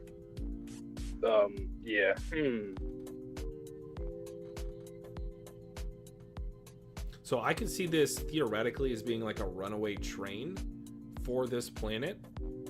Just the existence of yokai is something that should not exist. And that's why maybe the alien species created the void in order to do a reset, or at least a purging somewhat of the yokai that inhabit this planet that they initially were using for either another purpose or maybe, again, the subterraneans were the first species. They got put underground by this invasive species that was the aliens that then became humans. There's only one problem, and obviously we just don't know yet because we don't know a lot of stuff yet. But like, not only so if they created the void as like a punishment for us creating this or making some kind of deal with the devil or whatever we did to create yokai, yeah, why? Like, I mean, it's like actually no, that's a bad analogy. I was gonna say like when somebody collects rainwater, like you're really gonna arrest me, man? Like I ain't doing it. It's like we're just doing this. I have an explanation. So my explanation is you are cutting into the potential future resources that they were going to harvest. So again, going back to the Serpoians, you cannot harvest a banana organ to further the evolution of your species if your farm cattle species is constantly in a cycle of death, destruction, goo, that you can never like fully. It's like farming to where you pick the plant before it's ripe. It's like just wait until it's ripe. No, it's like a plant that picks itself. I see what you mean.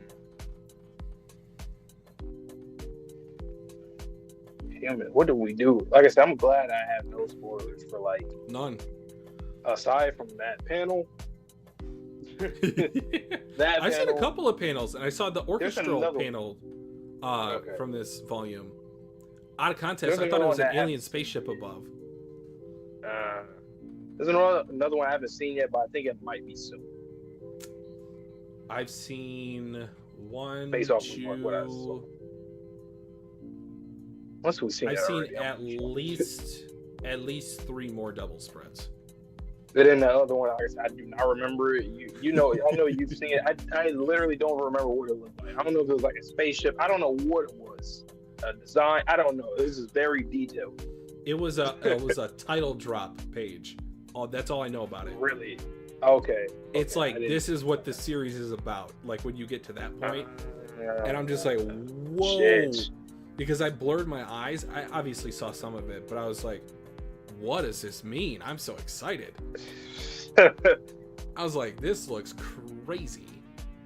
It's funny. It's one of those things where like I think I've seen it before we even reacted to the series. So like I just don't.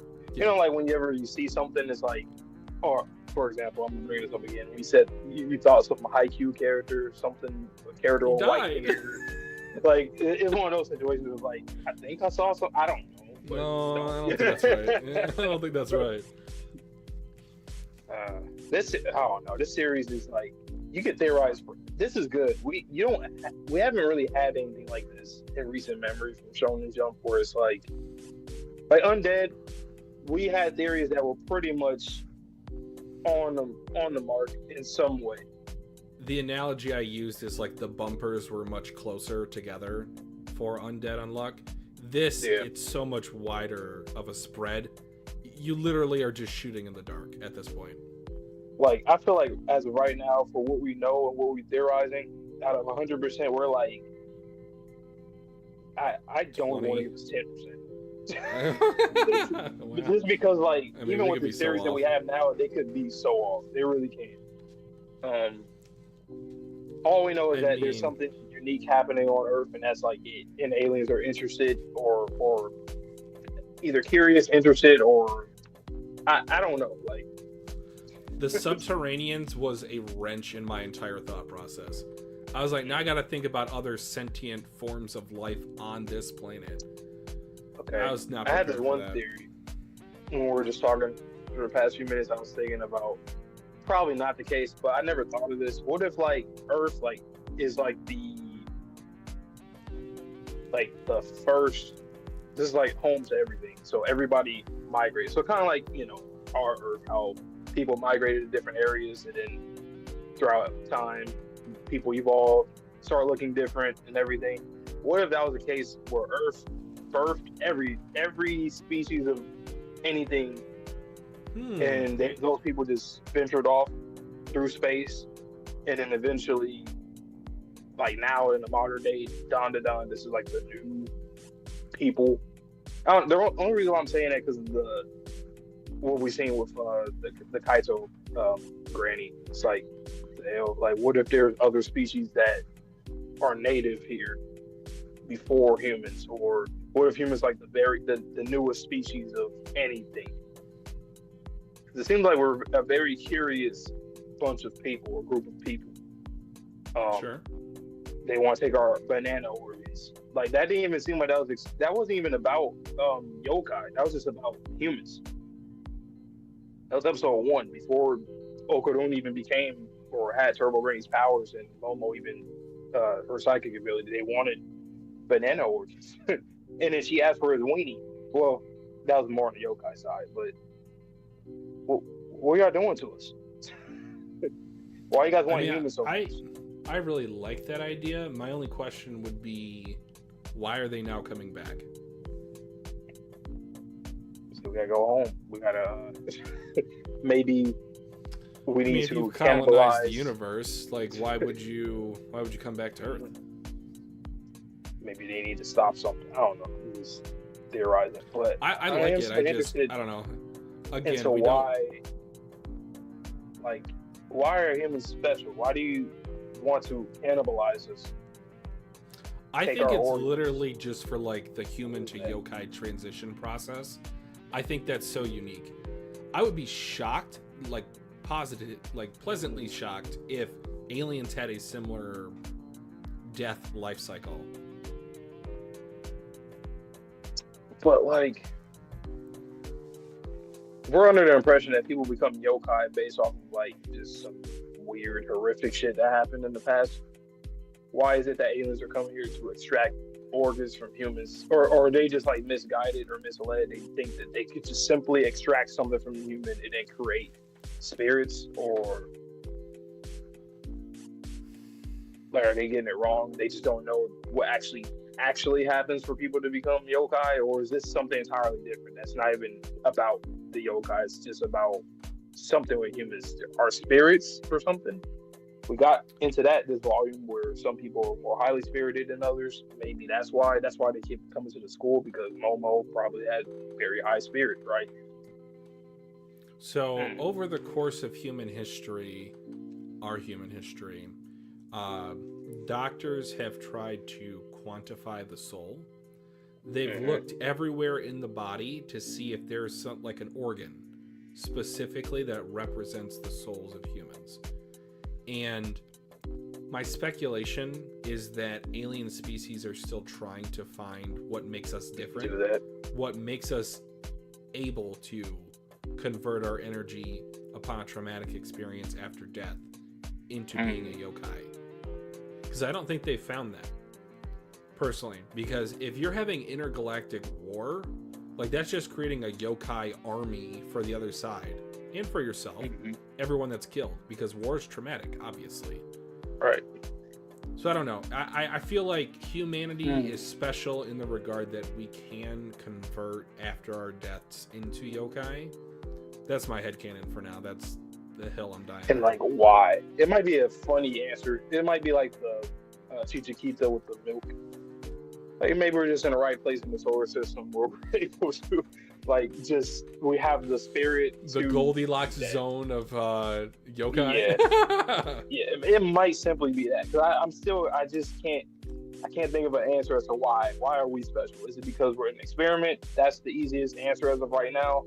Yeah. Or it could be something entirely different, and we just and even okay. So the woodland, was it an alien or a yokai?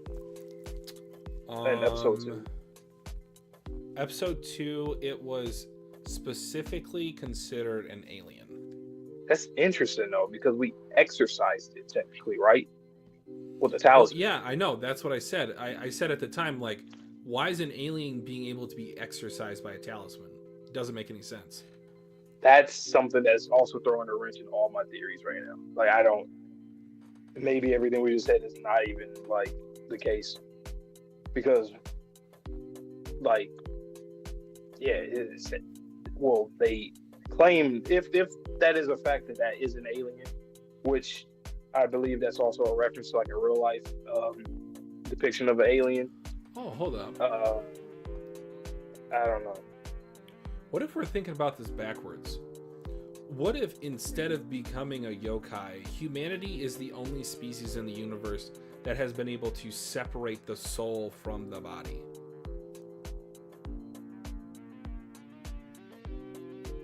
What if that's a fatal weakness of all alien species, is that they can be exorcised with talismans, with kind of a spirit medium's guide?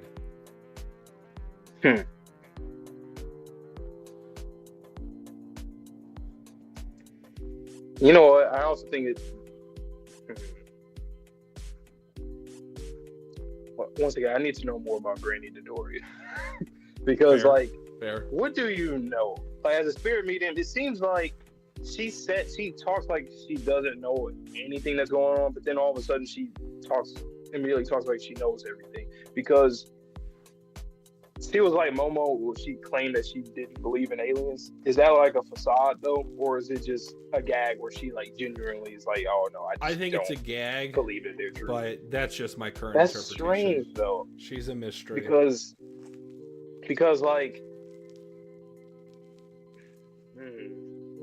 maybe it doesn't matter. Maybe that's really what the series is. It doesn't matter. Alien yokai is the same shit, basically.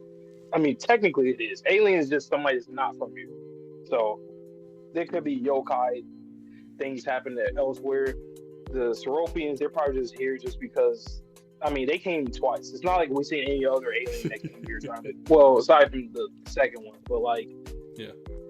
I mean, that could have been a coincidence that maybe they were just one of the only ones that are trying to do that. And we still don't know any motive. We still don't know any other antagonists, their motives, nothing. So, like, we're going to be in for a rude awakening. Like, unfortunately. Who's the enemy? That's the scary part. It's kind of like AOT. Enemies over there. Exactly. It's like AOT. It's like, we got introduced these giants that's killing us. Where are they coming from? Are they sentient? Doesn't seem like it.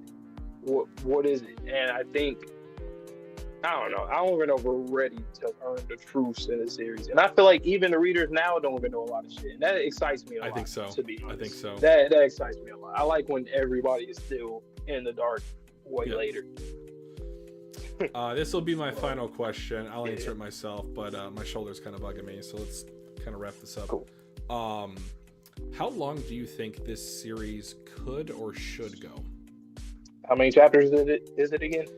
187, 188. It's about 200 currently. Don't know. What are they doing?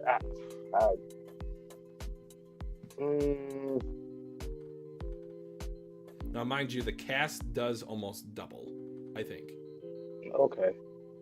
Wow. Okay. So I would hope, you know what, since what just happened recently of like series is getting told to get out of here. We got new ones in town. This one is still going on, obviously. I think they know they need to still make money. And you guys know, like, Dandadan is going to have to be a moneymaker for the next few years. So in 2025, I can see the manga ending in 2030. Yep. So what's about that? 350. Yep. That's what I'm thinking. I would want it to go to at least so long 400. as running behind One Piece. But it's crazy to think about.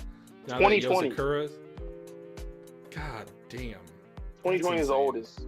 Like, that's wild. There's no one else from the 2010s is even here anymore. Obviously, aside from One Piece. That's crazy. So, I think you just have to let Tatsu. You just have to let him rock. Just let him go.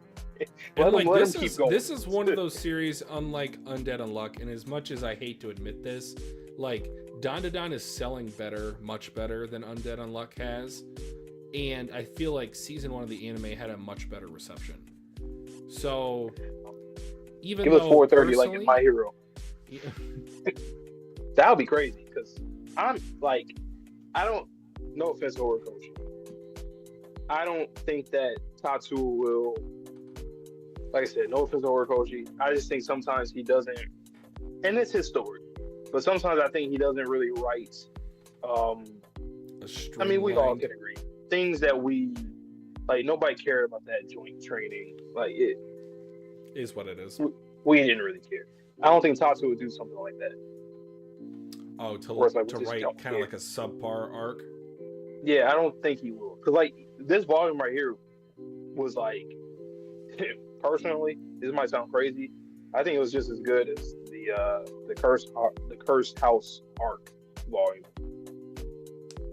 I mean, because it segued nicely into this one, kind of, well, in a way. But I enjoyed it just as much as it. So if I enjoyed this, I feel like I'm gonna be content with most of the rest of the stuff. Even the damn cafe, the maid cafe, it's like that's good for character. It's still character growth. Yeah. And we had discourse about those chapters. Like, how another series you don't get that. You're like, okay, that was cool. All right, on to the next thing. And the romance aspect of this story as well could keep it going for a long time. Because if the cast, like I said, does double, if you want to even start shipping like some of these characters before the end of the series, make it a shonen, but you can make it romance. Like, what shonen has consistently built up romance that was not a romance or like a romance specific plot? So like, I don't count like what is it? Kageyama, not Kaguya. Yeah, Kageyama-sama.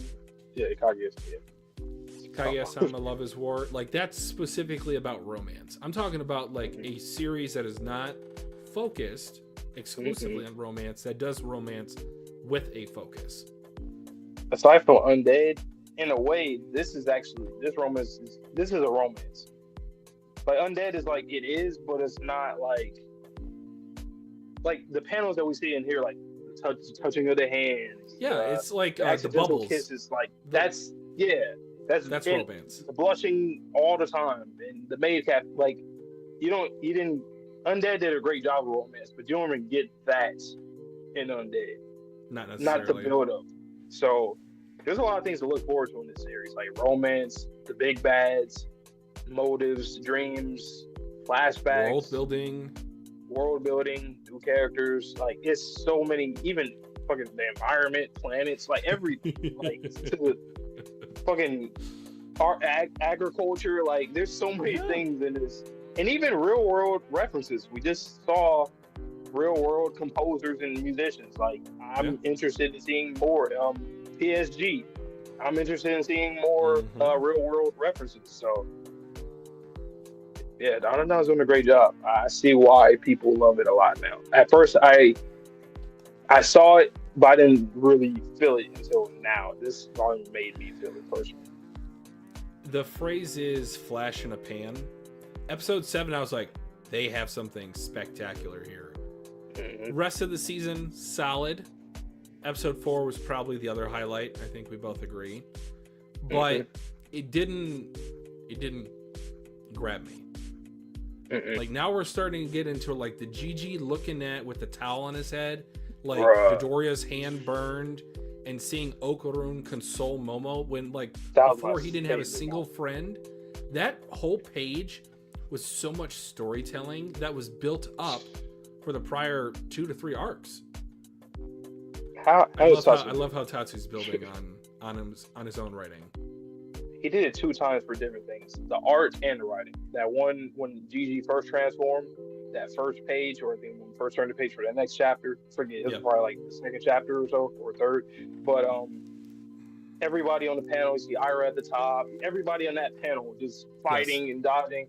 That, and then what you just said with that page 7 for that chapter, where him looking, like, it tells a story. He could tell a story in both ways, through the choreography alone, obviously, and with the writing. This is storytelling. That's masterful. And not a lot of people can do just as good at both at the same time. They just can't. And with romance, not all 3. But great stream, 3 hours. I didn't expect us to go this long.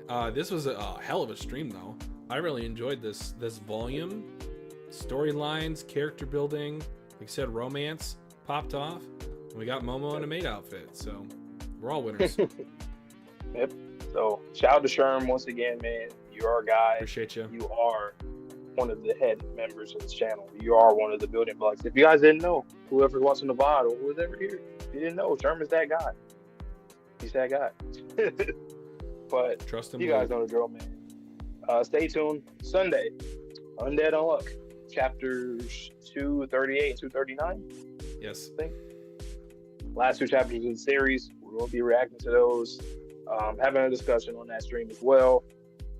And then it will be done. So that will be Undead. But we have lots and lots of content on this channel that we already have been uploading concurrently, things in the backlog and things in the future for all the seasons. 2025 is going to be an incredible year. Road to 1K. We're going to hit that. We're going to hit it. Soon. But, yeah, man. But once again, appreciate you, Sherm. And you have a good night. And if you want, you can say the last words. All right, guys. So, again, if you're watching this far into the VOD, thank you so much for joining us for almost 3.25 hours. Like the stream if you enjoyed, which if you're watching 3.5 hours in, I think you enjoyed the stream. I think you do it. I think you do. Apologize for the, let's just call them hiccups in the stream tonight for me. Again, you can see I got a little cooling pack on me that is now... it's as warm as Gigi's water. Let's just put it that way. But with that being said, as Vontae likes to say, stay safe, stay healthy, stay clean. We'll see you in the next video or stream, conductor style, and peace. Peace.